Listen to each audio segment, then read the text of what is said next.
Terus sorry.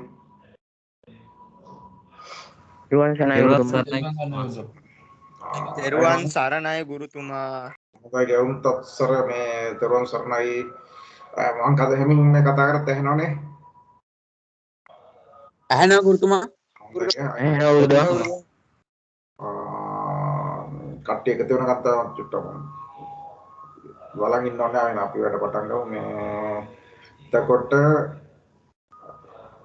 පාඩම තමයි කරන් තියෙන්නේ අතතුර මම මොනවාරි මැසේජ් එකක් තියෙනවා නම් දාන්න දැන් අද පාඩම පැයකමාරක් කාලයක් තියෙනවා ඒක නිසා ඒක අවසන් කරන්න උත්සාහ කරනවා මේකේ මුල් කොටස ඊට පස්සේ ඊළඟ ටියුට් එකම දැන් මම හදලා අවසන් කරලා තියෙන්නේ ඒක චෙක් කරලා බලන්න තමයි තියෙන්නේ අද බලලා ඉවරලා අද හවසට වගේ දාන්න පුළුවන් මම ගෲප් එකට දාන්න ඊළඟ මේ පාඩමේ ඊළඟ කොටසේ තියෙන ටියුට් එක.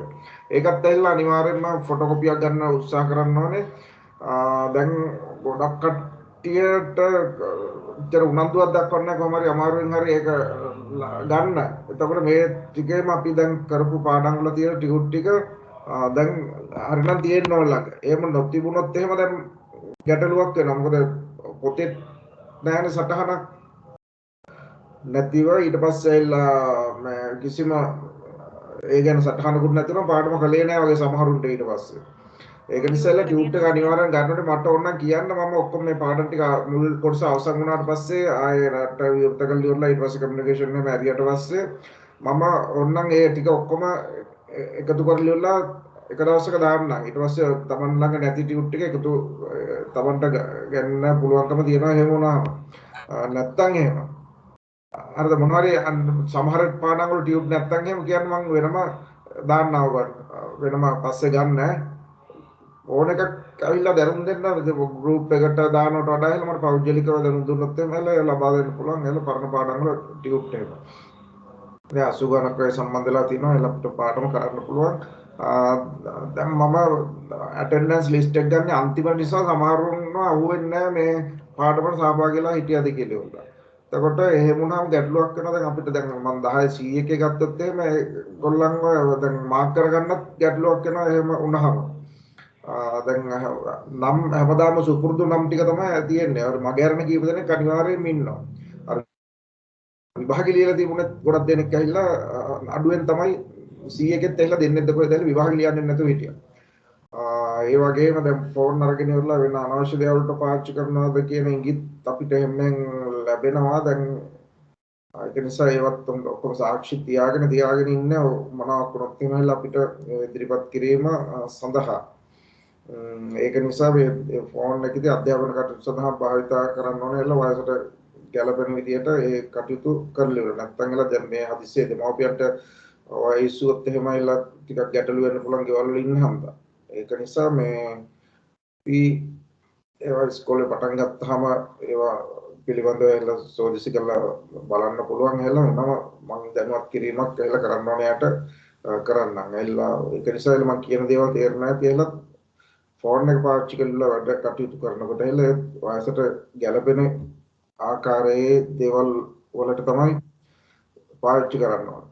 එතකොට අධ්‍යාපන කටයුතු කියලා දෙමව්පියන් අරගෙන ඉවරලා වෙන දේවල් වලට පෞද්ගලිකව පාවිච්චි කරනවා නම් එහෙම ඒක ලොකු ගැටලුවක් වෙනවා. දැන් ඒ කට්ටිය ඉන්නවා නම් එළ ඒක දැනනවා ඇති එළ මේ වගේ දෙයක් වෙන්නේ නැති කියලා. ඒවා නිවැරදි කර ගැනීමක් කරන්න උත්සාහ කරන්න ඕනේ එළ මම කියන දේ තේරෙනවා නම් ඈ. හරිද? අපි පාඩමට යමුමු. ඉන්න පොඩ්ඩක් මම ෂෙයා කරන්න ගන්න ඈ.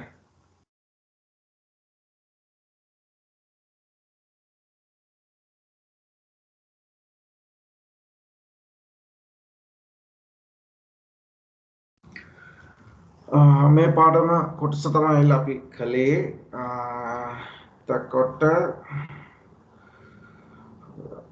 ෂෙයා වෙලා නැති කතා කරන්න නැත්තම් ඇවිල්ලා මම තනියම පාඩම වගේ ස්ක්‍රීන් එක ෂෙයා වෙලා තියෙන ගුරුතුමා. හොඳයි ෂෙයා වෙලා තියෙන්නේ.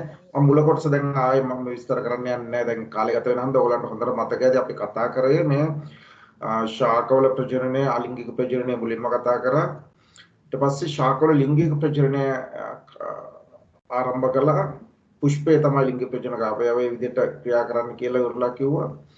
ඊට පස්සේ පුෂ්ප අපි ආකාර දෙකකට බෙදුවා මේ පාඩමට අදාළව ගත්තාම කොහොමද බෙදුවේ ද්විලිංගික පුෂ්ප සහ ඒකලිංගික පුෂ්ප විතර හදනවා ගොඩක් පුෂ්ප ද්විලිංගිකයි කියලා කිව්වා ඒත් මොකද කලංකේ කියලා ඩිම්බකෝෂය සහ පරාගධානී සූත්‍රිකාව ඇතුළත් පුංසා ජායා කොටස් දෙකම තියෙන නිසා ද්විලිංගිකයි කියලා කිව්වා සමහර පුෂ්ප ඒකලිංගිකයි කියලා කිව්වා පුමාංගික කොටස වෙනම සහ ජායාංගික කොටස වෙනම වෙනම පුෂ්ප වල දරනවා නිසා ඒකලිංගික පුෂ්ප විතර හඳුනනවා කියලා කිව්වා ඊට පස්සේ ඒක ලිංගික පුෂ්ප හට ගන්න ශාක අපි කොටස් දෙකකට ඒ ශාක තමයි කොටස් දෙකකට බෙදන්නේ. එතකොට එකම ශාකේ හට ගන්නවා නම් පිරිමි මලුයි ගෑනු මලුයි අපි ඔක්කොම ඒක ගෘහී එක ගෙදර නැත්නම් එක ගහේ. ශාක වර්ග පුෂ්ප වර්ග දෙකම හට ගන්නවා. ඊට පස්සේ ද්විගෘහී කියලා කිව්වේ ඒ පුෂ්ප වර්ග දෙක හට ගන්න වෙන වෙනම ශාක වල. ඒ නිසා ශාක දෙකක ද්විගෘහී විදියට ඒක හඳුනනවා කියලා කලින් දවසේ මේ කියපු දේවල් මේ පාඩමට හිටියේ නැත්නම් ඉතින් කරන්න දෙයක් නැහැ. ඊට පස්සේ පරාගණය ගැන අපි කතා කළා ස්වපරාගණය පරපරාගණය කියලා කිව්වා. පරාගණයේදී සිද්ධ වෙන්නේ මොකද්ද? පරාගධානියේ නිපද වෙන පරාග ගිහිලා තැම්පත් වෙනවනේ කලංකයම. එම පුෂ්පයම කලංකයමත් තැම්පත් වුණොත් අපි ස්වපරාගණය කියලා කියනවා. ඒ ගහේම උනත් වෙන පුෂ්පයකට ගිහිලා තැම්පත් වුණොත් එහෙම පරාග ඒක පරපරාගණයක් වෙනවා. නැත්නම් එම විශේෂයෙන්ම තවත් ශාකයක තියෙන ඒ වර්ගයෙන් පුෂ්පයක් මත තැම්පත් වීමත් පරපරාගණයක් විදිහට තමයි හඳුන්වන්නේ. ඒක අර්ථ දැක්වීම කළා. ඒතකොට ශාක විසින් උත්සාහ කරන්නේ පරපරාගණය කරගන්න තමයි මේගොල්ලෝ කැමති. ඒක නිසා ස්වපරාගණය වළක්වා ගැනීම සඳහා පුෂ්ප දක්වන අනුවර්තන. එකක් තමයි ඒකලිංගික පුෂ්ප හටගත්තොත් අනිවාර්යයෙන්ම පරපරාගණයක් තමයි සිද්ධ වෙන්නේ. ජායංගී පුෂ්ප පුමංගී පුෂ්ප වෙන වෙනම නේතවර පිළිටන්නේ. අනිවාර්යෙන් පරපරාගණයක් තමයි සිද්ධ වෙන්නේ. පොල් බඩේරුම් උදාහරණයක් විදිහට දක්වනවා. එහෙනම් ස්වපරාගණය වළක්වා ගැනීම දක්වන අනුවර්තනයක් තමයි ඒකලිංගික පුෂ්ප හට ගැනීම. ඒක සෝවන්ධතාවය කියලා කියනවා. ඒ කියන්නේ ඒ පුෂ්පයම කලංකය මත තැම්පත් වුණොත් පරාග ඒකේ ඵල හැට ගැනීමක් සිද්ධ වෙන්නේ නැහැ. වැල් දොඩම් වල එහෙම තමයි. සෝවන්ධතාවය. වන්ධ කියලා කියන්නේ වන්ධ කියන අදහසින් ඒක අපි කියනවා සෝවන්ධතාවය විදිහට හඳුන්වනවා. යෝග බාධකතාවය ඊළඟ අනුවර්තනයේ ස්වපරාගණය වළක්වා ගැනීම දක්වන අනුවර්තන අතරේ. මේවා එදා සාකච්ඡා කරපුවා මතක් කර දීමක් මේ කරන්නේ. යෝග වෙනවා කියන්නේ එකතු වෙන එක ඒ කියන්නේ දුරස්ව පිහිටියොත් එහෙම යෝග වෙන්න අමාරුයි. ඒ කියන්නේ කලංකය සහ පරාගධානී ටිකක් දුරින් පිහිටනවා කියන කාරණේ දුරස්ව පිහිටනවා. පුෂ්පේක රේණුහා කලංකය එකිනෙකට දුරස්ව පිහිටනවා මිනිමල් ලෝකෙන් උදාහරණ වශයෙන් තිබ්බා. බහිරාවර්ති රේණු ඒ කියන්නේ කලංකේ ඍජුව තියෙනවා නම් රේණු නැමිලා පිටනවා රේණු ඍජුව පිටනවා නම් කලංකේ නැමිලා පිටනවා. ඒ කියන්නේ මේක අපි හඳුන්වන්නේ කොහොමද? බහිරාවර්ති රේණු පිටීම කියලා. පිච්ච පින්න උදාහරණ දෙක. අසම පරිණතිය, ප්‍රපුං පරිණතිය සහ ප්‍රජාය පරිණතිය කියලා ආකාර දෙකකට දක්වනවා. පුං කොටස පරිණත වෙනකොට ජායංගී කොටස මෝරලා නැතුව තියෙනවා. ජායංගේ පරිණතව තියෙනකොට තාම පුමංගී කොටස මෝරන්නේ නැතුව පවතිනවා. පරිණත වෙනවා කියලා කියන්නේ මෝරනවා කියන අදහසින් නෙවෙයි. ඒක අපි අසම පරිණතිය විතර හඳුනනවා. ඒක කටපාඩමේ තියෙන්න ඕනේ ඔය ටික. එනවා ඒකලිංගික පුෂ්පාට ගැනීම, සෝවන්දතාවය, යෝග බාධකතාවය, බහිරාවර්ති රේණු පිහිටීම සහ අසම පරිණතිය. මේකට උදාහරණත් එක්කම අහන්න නිසා හොඳට කටපාඩමේ තියෙන්න ඕනේ ඒක. අපි උදාහරණ ඒවා දැක්කුවා. ඔන්න අද අපිට සාකච්ඡා කරන්න තියෙන මේකෙදී පරාගන කාරක පිළිබඳව. පරාගන කාරක. ඒ කියන්නේ දැන් පරාගණය වෙන්නේ නැහැ. පරාගණය සිද්ධ වෙනවා. උදාහරණ වශයෙන් ගත්තොත් අපි පුෂ්පයක් ගත්තාම දැන් පරාගණය සිද්ධ වෙනකොට සිද්ධ වෙන්නේ මේ පරාගධානියේ හැදෙන පරාග ගිහිල්ලා මේ කලංකයමත් තැම්පත් වෙනවා. ඒක තැම්පත් කරන සඳහා උදව් වන දේ තමයි අපි කාරකයේ විදිහට හඳුන්වන්නේ. සමහර ලාවට මේක හුලඟින් ගසාගෙන කියන පරාග කියලා කියන්නේ බොහොම අන්වීක්ෂය දෙයක්නේ. ওই පරාග ගොඩක් තමයි අපිට අර අත්වල ගැවෙන විදිහට ගෑවෙන්නේ. ටික පරාග ටිකක් එකක් නෙමෙයි. පරාග රාශියක් තමයි අපිට පේන්න තියෙන්නේ. ගොඩක් වෙලාවට කහ පාට වගේ. කහ පාට වර්ණයෙන් තමයි ගොඩක් වෙලාවට පරාගධානි පිටක්. ඒ වගේ නෙමෙයි එක පරාගයක් ගත්තොත් එම අන්වීක්ෂයයි. හරිද? ඔය තා කුඩා පරාග ගිහිල්ලා මෙතන තැම්පත් වෙන්න ඕනේ කලංකය මත. ඒ තැම්පත් කිරීම සිද්ධ වෙන්නේ සමහර විට සුලඟින් වෙන්න පුළුවන්. ඒක න සුලඟ කියන එක පරාගන කාරකයක් වෙනවා. එහෙම නැත්නම් මේක කරන්නේ තවත් වෙනත් දෙයකින් වෙන්න පුළුවන්. ඒ සඳහා වෙනත් මොනවාද බලපාන්න පුළුවන් කියලා මේ පරාග ගෙනියන කලංකය මතට. කියන්නේ පරාග කලංකය මත ගෙනියන්න උදව් වෙන කාරක කුලඟ වගේ කෙනෙක් තව සතුන් ජලය සතුන් මගේ සතුන් ජලය එන්නේ අතර පරාගන කාරක එච්චරයි එහෙනම් පරාගන කාරක තියෙනවා තුනක් එකක් තමයි සතුන් අනිත් එක සුළඟ සහ ජලය මගේ පරාග එන කලංකය මතර ගෙනිය යෑම සිද්ධ කරනවා ඒවා තමයි පරාගන කාරක විදිහට අපි හඳුන්වන්නේ එතකොට ඒ පිළිබඳව පොඩි වගුවක් තියෙනවා එන්නේ වගුව පුරවන්න තමයි තියෙන්නේ මෙතන පොඩි විස්තරයක් කියවලෙමු පුෂ්පවල පරාගන සඳහා දායක වන පරාගන කාරක ලෙස හැඳින්වෙනවා ඒ පරාගන සඳහා උදව් වන දේ. එතකොට සුළඟ සතුන් සහ ජලය පරාගන කාරක ලෙස ක්‍රියා කරනවා කියලා කියනවා. එතකොට මේ වගුව තුල තියෙන පරාගන කාරක තුන පිළිබඳ විස්තර ටිකක් මම සම්පූර්ණ කරලා තියෙනවා. ඊටු ටික ඔයගොල්ලෝ සම්පූර්ණ කරගෙන සඳහා හිස්තන් ටිකක් තියලා තියෙනවා මෙතන. උලේ එකක් බැලුවොත් එහෙම අපි මේකේ එහෙලා මේ තීරු තුනම එක සැරේ අපි බලන්න එපා. ඔයා මුලින්ම බලන්න ඕනේ සතුන්ගෙන් පරාගණය සිදු වන පුෂ්ප පිළිබඳව තමයි මුලින්ම කතා කරන්නේ අපි සතුන්ගෙන්. දැන් එතකොට එහෙනම් පරාගධානිය හැදෙන පරාග කලංකය මතර ගෙනියන්නේ සතුන් මගේ. මේ සතුන් කිව්වට එහෙලා ගොඩක් වෙලාවට සත්තු අතරින් බහුලවම මේ සඳහා දායක වන්නේ කෘමි සතුන්. කෘමි ආර්ත්‍රෝපෝඩාවන්ගේ කෘමීන් තමයි වැඩිපුරම මේ පරාගණය සඳහා දායක වෙන්නේ සතුන් මගේ. එතකොට ඒ පුෂ්පවලනේ පරාගණය සිද්ධ වෙන්නේ. ඒ පුෂ්පේන සත්තුන්ට කැමති. සත්තු ගෙන්න ගන්න කැමති. සත්තු ගෙන්න ගත්තොත් තමයි ඒ පරාගණය සිද්ධ වෙන්නේ. සත්තුන්ට කැමති නිසා ඒ පුෂ්ප අපි නමකින් හඳුන්වනවා සත්වකාමී පුෂ්ප කියලා. කාමී කියන්නේ ලැබි කියන එකනේ. සත්තුන්ට ලැබි පුෂ්ප විදියට නැත්නම් සත්වකාමී පුෂ්ප විදියට හඳුන්වනවා. එහෙනම් සත්තුන්ව ගෙන්න ගන්න ඕනේ මේගොල්ලෝ. විශේෂයෙන් කෘමින්ව ගෙන්න ගන්නන් හැල මේ පුෂ්ප දක්වන අනුවර්තන ටික. සත්තුන්ව ගෙන්න ගන්න එලහැට පෙන්නනත් වගේ චූටියට තිබිලත් හරියන්නේ නැහැ. සත්තුන් ගෙන්න ගන්න හොඳ ටිකක් තරමකට පේන මට්ටමේ තියෙන්න ඕනේ. පෙවුනත් වැඩක් නැහැ. සත්තුන් සමහරලාට ආකර්ෂණය වෙන්නේ වර්ණයක් තියෙන්න ඕනේ.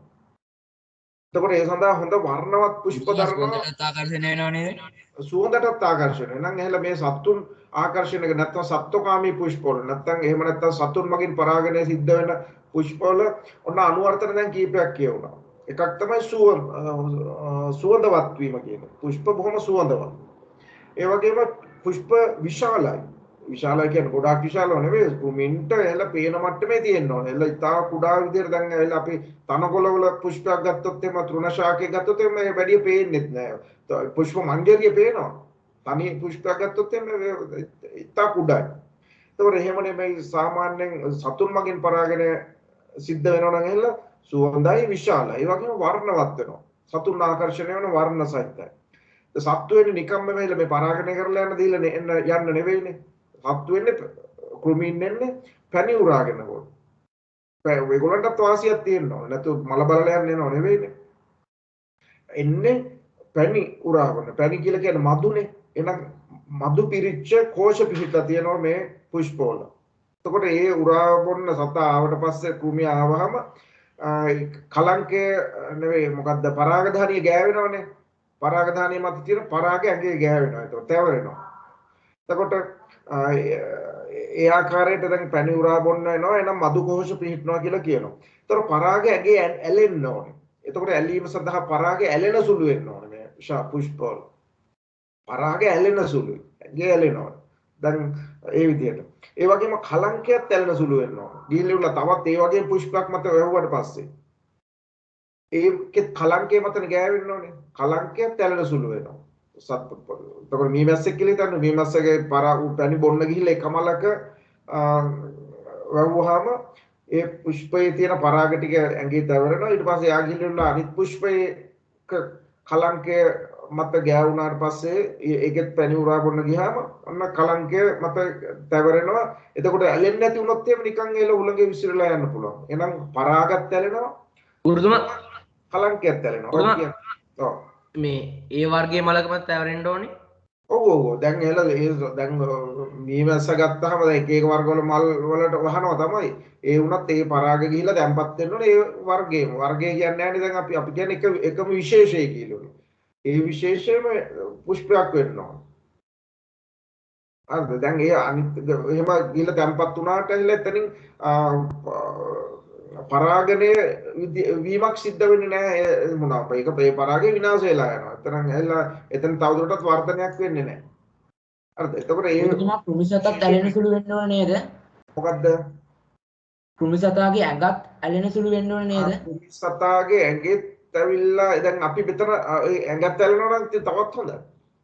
හරිද? එතකොට අපි මෙතන සඳහන් කරන්නේ මොනවද පිළිබඳව ඔයා ලියන්න ඕනේ මෙතන ලියනකොට පුෂ්ප දක්වන අනුවර්තන ටික විතරයි ඈ. අපිට හේතුවක් විතර අරකට උනන දක්වත හැකි. එතන මෙතන ලියන්න බෑ ඒක. මෙතන ලියන්න ඕනේ පුෂ්ප දක්වන අනුවර්තන ටික. තමයි මෙතෙන්ට. ඔව්. එතකොට මෙතන තව මම මේ පොතේ තියෙන කරුණු ටික කියන්නේ. ඔයගොල්ලෝ මෙතන මේ පොතේ තියෙන කරුණු ටික බලලා ලියන්න ඕනේ උතන. පස්සේ සතුන්ගේ ශරීරයේ තැවරිය හැකි ආකාරයට රේණුවා කලංකේ පිහිටන්න ඕනේ. එතකොට දැන් සතුන්ගේ ඇඟේ තැවරෙන විදිහට තමයි කලංකයේ රේණු පිහිටන්න ඕනේ. එහෙම නැත්නම් කලංකය ඇඟේ තැවරෙන්නේ නැතුව පුෂ්පයේ ඒ තියෙන ඒ කොටස් ඇතුළත ගිලිලා පිහිටියත් මේක හරියන්නේ නැහැනේ. එහෙනම් මතු පිටට ඇවිල්ලා තියෙන්න ඕනේ කලංකය රේණුවේ කොටස්. රේණු කියලා කිව්ව අපි පුමාංගය කොටස්. එතකොට ඇතුළත ගිලෙන්නේ නැතුව එළියට ඇවිල්ලා තියෙනවා නම් තමයි වඩා හොඳ වෙන්නේ. එහෙම වුණා. එන්නේ ආකාරයට මේ කියනවා. ඊට පස්සේ තව කියනවා ඒ පුෂ්ප දක්වන සමහරලාට කෘමින් රවටන හැඩ සහිත වෙනවා කියලා කියනවා. කෘමින් ගෙන්න ගන්න කියලා ඒගොල්ලන් ආකර්ෂණය විය හැකි මට්ටමේ හැඩ සහිත වෙන්න ඕන කියලා කියනවා. ඒ සඳහා උදාහරණ කීපයකට දක්වනවා. මේ සතුන් මගින් පරාගෙන වෙන පුෂ්ප සඳහා උදාහරණ ටිකක් මෙතන දක්වලා තියෙනවා. මොනවද? වැල්දොඩම්, දඹල, කතුරුමුරුංග, තම්බර්ජිය. තම්බර්ජිය මලක් තමයි මේ තියෙන්නේ. මෙතන මේ දම්පාට මල් දැකලා ඇති. ඒකට කියනවා තම්බර්ජිය විශේෂ කීපයක් තියෙනවා. මේ අතරින් එකක් තමයි මේ. එහෙනම් මේ සතුන් මගින් පරාගෙන මේ ලක්ෂණ අපිට පෙන්වන්න පුළුවන් මට්ටමේ ඔක්කොම ගොඩක් කීපයක් මේක දරනවා. මෙන්න මේ පුෂ්පය, තම්බර්ජිය පුෂ්පය. මේ ටික විතර නෙවෙයි ඈ. තව ඕන තරම් තියෙනවා. මෙතන මේ පොතේ තියෙන උදාහරණ ටික තමයි මම මේ දක්වලා තියෙන්නේ. පොතේ උදාහරණ ටික. මොකද විභාගයට අදගත් වෙන්නේ ඒක නිසා. ඊට පස්සේ මේ පරාගණය මේ කියන්නේ බීජ ව්‍යාප්තියයි පරාගණයයි පටල ගන්න එපා. ඔන්නක පටල ගන්න තැන. මෙතන මේ කියන්නේ ඒ පරාග ගිහිල්ලා තවත් පුෂ්පයක කලංකයමත් තැන්පත් වීමක් ගැන තමයි මෙතන මේ සඳහන් වෙන්නේ. හරිද? ඊට පස්සේ තව ඊළඟ පරාගණ කාරකේ තමයි. ඔන්න ඊළඟ පරාගණ කාරකේ සුළඟ මගින්. සුළඟින් තමයි පරාග ගිහිල්ලා තවත් පුෂ්පයක කලංකය මත තැන්පත් වෙන්නේ ඒ පරාග. ඒවට අපි කියනවා වාතය මගින් ඒ ආකාරයට පරාගණය සිද්ධ වෙන්නේ. එහෙනම් මෙයා කැමති වාතයට. අපි කියනවා වාතයට ලැබී එහෙම නැත්නම් වාතකාමී පුෂ්ප විතර හඳුනනවා මේ පුෂ්ප. එහෙනම් වාතකාමී පුෂ්ප ද උදාහරණ ටික මුලින් බැලලා හිටියොත් වී තෘණ කියන්නේ තනකොළ වගේ වර්ග. බඩිරිඟු පොල් වගේ ශාකවල. ගත්තහම ඒක උදාහරණේ හිතේ තියාගෙන ඉන්න. පොල් කියලා හිතන්නකො. ඒවා ඔන්න සුළඟ මගින් තමයි පරාගණය සිද්ධ වෙන්නේ. එතකොට මේ වෛද්‍ය විශේෂත්වය තමයි මේ පුෂ්ප වලට අපි කියන වාතකාමී පුෂ්ප කියලා කියනවා. ඒ පුෂ්ප වාතකාමී පුෂ්ප වල පුමාංගී සහ ජායංගී පුෂ්ප වෙන වෙනම තමයි පිහිටන්නේ. මේ පුෂ්ප වල තියෙන එක විශේෂත්වය. වෙන වෙනම තමයි පිහිටන්නේ. ඒක ඔයගොල්ලෝ දන්නවනේ දැන් එකම පුෂ්ප මංජරිය තුල පොල් වල පුමාංගී පුෂ්පයි ජායංගී පුෂ්පයි දෙකම තියෙනවා. බටහිර ගොල්ලත් ඒ වගේ. එතකොට තෘණ වර්ග සහ වී වල ගත්තත් එල පුමාංගී පුෂ්ප ජායංගී පුෂ්ප වෙන වෙනම තමයි පිහිටන්නේ. තනි මලේ නෙමෙයි. ඒ කොටස් දෙක වෙන වෙනම පිහිටන්නේ. එතකොට එහෙම පිහිටනවා කියලා කියන්නේ එතකොට ඒ ආකාරයට පිහිටුවාම සුළඟ මගින් තමයි පරාගණය බොහෝ විට සිද්ධ වෙන්නේ කියලා කියන. දැන් මේ විදිහට හුළඟ මගින් පරාගණය සිද්ධ වෙන්න නම් මේ වාතකාමී පුෂ්පවල දක්වන අනුවර්තන ටික ගත්තාම උලංග මගින් ගිහිල්ලා පරාගණය සිද්ධ වෙන තියෙන ඉඩකඩ සාමාන්‍යයෙන් නිශ්චිත නෑනේ. උලංග මගින් ගිහිල්ලා කොහේ වැටේද කියලා කියන්න බෑ. ඒක නිසා මේ සඳහා විශේෂ අනුවර්තන දරනවා ශාකය මගින්. එක අනුවර්තනයක් තමයි පුෂ්ප ශාකයේ අග්‍රස්තේ පිහිටන්නේ. ශාකය ගත්තොත් එම අග්‍රස්තේ පිහිටන්නේ. දැන් තනකොළ ගත්තත් ඒ වගේ තුන මල පිපෙන්නේ ගිහිල්ලා ඉවරලා ඉහළින්ම. බඩගිනි ගොල්ලක් දැන් මතකද එදා රූප සටහනේ පුෂ්ප පිහිටන්නේ ඉහළින්. ඉහළින් පිහිටුවාම ඊට පස්සේ ඌලඟ මගින් ගසාගෙන ගිහලා තවත් තැනකට යන්න පහසුයි එතකොට. එළ වැඩි දුරක් යන්න පුළුවන්. උඩක පිහිටියහම. එතකොට එහෙම නැත්නම් එළ පහළ මට්ටමේ මල් පුෂ්ප හටගත්තොත් එහෙම එළ අර වැඩි දුරක් යන්න බෑ. මොකද ඌලඟ අර මගින් නැලා ඒ බලපෑම සිද්ධ වෙන ටිකක් ඉහළට වෙන්න එපා. එහෙනම් පුෂ්ප ශාකයේ අග්‍රස්තේ තමයි හටගන්නේ. එතකොට මේකෙන් පරාගණය සිද්ධ වෙන ඉඩකඩ අඩු නිසා දැන් කෘමියෙක් මගින් යනවා නම් ඒ නිශ්චිතවම එන්න ඒක පරාගෙන ඉන්න ඉඩකඩ වැඩි. මොකද කෘමිය ඇතෙන්ට එනවා අනිවාර්යයෙන්ම ඇඟේ තැවරෙනවා තව මලකට යනවා කෘමිය. දැන් මෙතන හුලඟ මගින් ගසාගෙන ගත්තම කොහේ යයිද කියලා කියන්නේ ඉඩකඩ අඩු නිසා මේගොල්ලෝ පරාග විශාල ප්‍රමාණයක් නිපදවනවා. පරාග ගොඩාක් හදනවා. පරාග විශාල ප්‍රමාණයක් නිපදවනවා සුළඟ මගින් ව්‍යාප්ත වන නැත්නම් පරාගනකාරක විදිහට සුළඟ ක්‍රියා කරන පුෂ්ප. ඊට පස්සේ හුළඟ මගින් යන්න එකපාරට විශාල ප්‍රමාණයක් හදනවා වගේම පරාග ඉතා කුඩායි.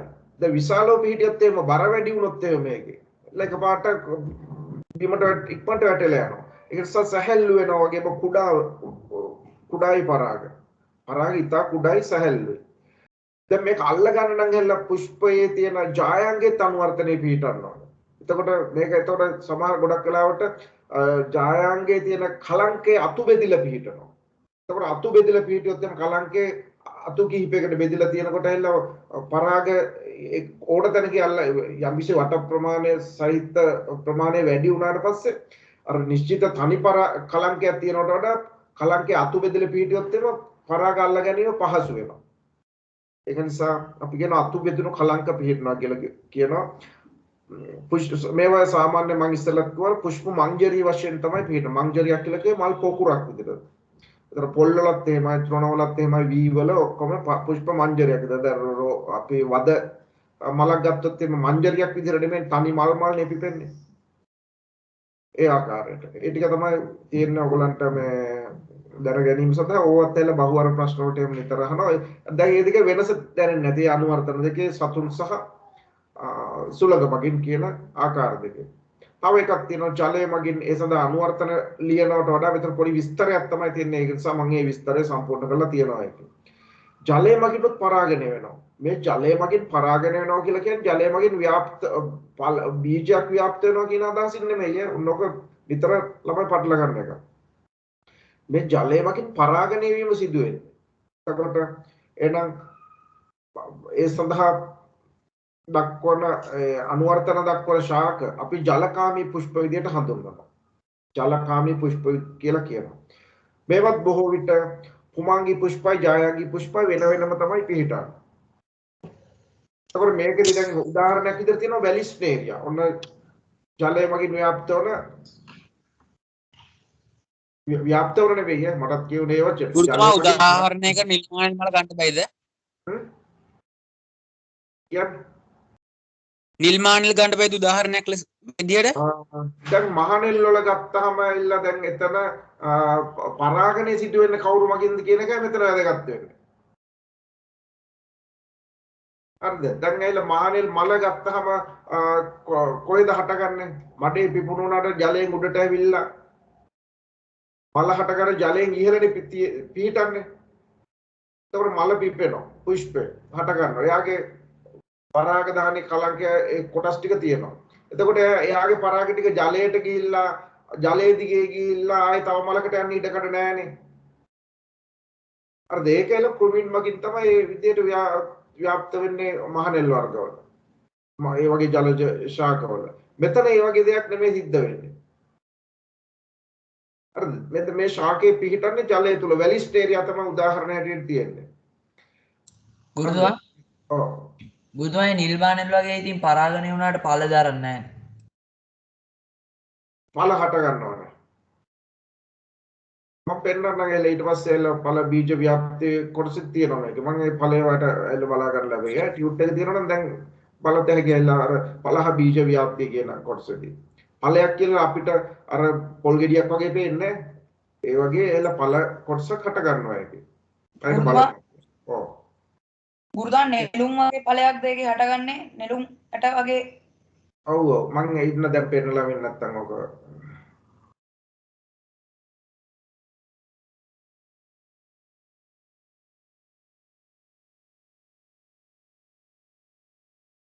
මේ තියෙන නෙළුම් මුල මේ ඵලය තමයි මේ මල පිපිලා පරවලක් ගියා මේවා විතර ගණන් ගන්න යන්නේ මලනේ ගණන් ගන්න මේවා දැක්කත් ඇහිලා මේවා දැකලා නැතිව සමහර ඊට පස්සේ මෙන්න මේ තියෙන ඵලය මේ නෙළුම් මුල ඊට පස්සේ ඕලු වල ගත්තොත් අර නෙළුම් බට්ටෝ කියනව නේද?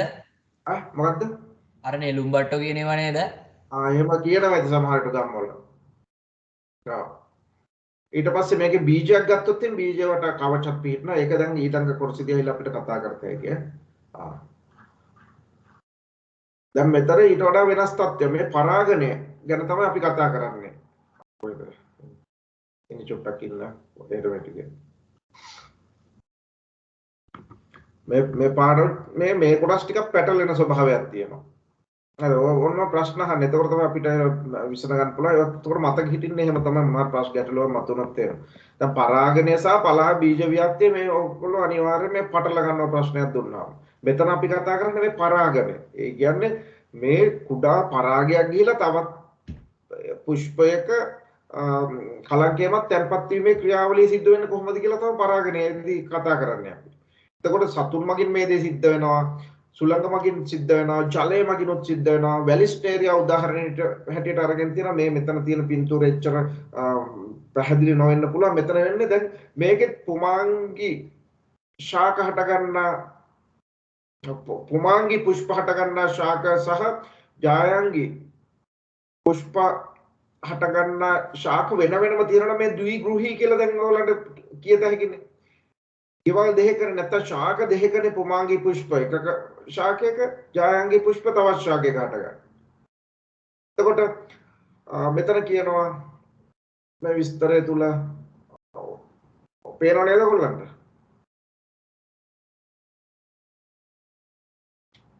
මේ පින්තූර පැහැදිලි පේනවද? ටිකක් පැහැදිලි නේද? පේනවා වෘතු. පේනවා. මේකෙදි කියනවා පරිණත ඌ විට පුමාංගි පුෂ්ප ශාකෙන් ගැලවිලා පා වෙනවා. අද මෙතන පුමාංගි පුෂ්ප හට ගන්න ශාකේ තියෙනවනේ.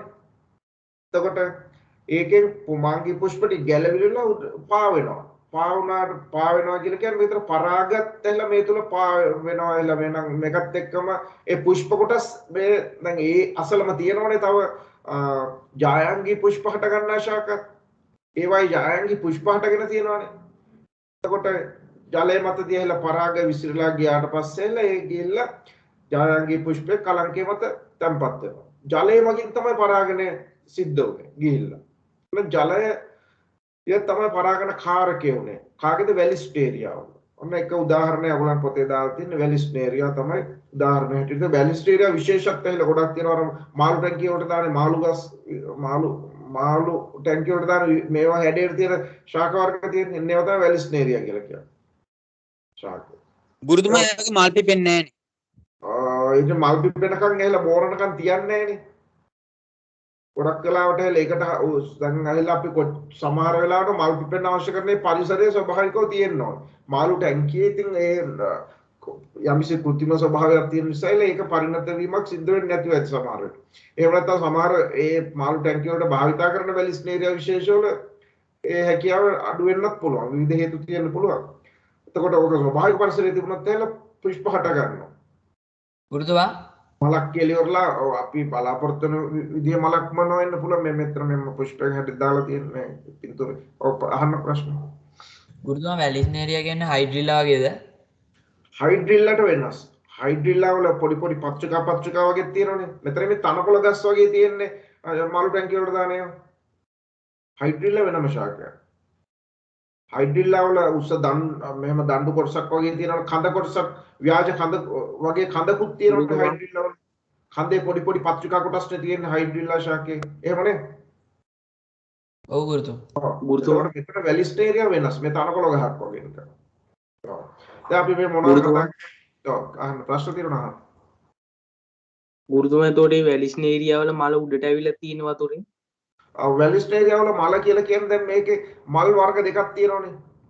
පුමාංගි මලයි ජායංගි මල නැත්නම් පිරිමි මලුයි ගෑණි මලුයි කියලා දෙකක් තියෙනවා. ඒතර ගැහණු මල මතු පිටට ඇවිල්ලා තියෙනවා. හරිද? පුමාංගි පුෂ්පේ පිපෙන්නේ මේ රූප සටහනේ හැටියට ජලයෙන් පහ යට. ඊට පස්සේ මල ගැලවිලා ගිහිල්ලා ජලය මත පායනවා කියලා කියන්නේ ඒකයි. පුෂ්ප වර්ග දෙකක් තියෙනවා. තනි මලේ නෙමෙයි මේ කොටස් දෙක තියෙන්නේ. එහෙනම් ගස් දෙක නිසා මේක ද්විගෘහි එදා පාඩමේ හැටියට. පුමාංගි පුෂ්ප ඔයා කියනවා වගේ මතු පිට තියෙන. sorry ජායංගි පුෂ්ප. පුමාංගි පුෂ්ප යට. හරිද? මේ රූප සටහන පස්සේ අරගෙන බලන්න. right. ඒක මම හිතන්නේ තව ගැටලු තියෙනවා නම් අහන්න මොනවා හරි. මේක විශ්ලේෂණය කරන්න යන්න ඕනේ නැත්නම් මෙහෙම ප්‍රශ්න අහන එක හොඳයි. එතකොට මතක හිටිය ටිකක්.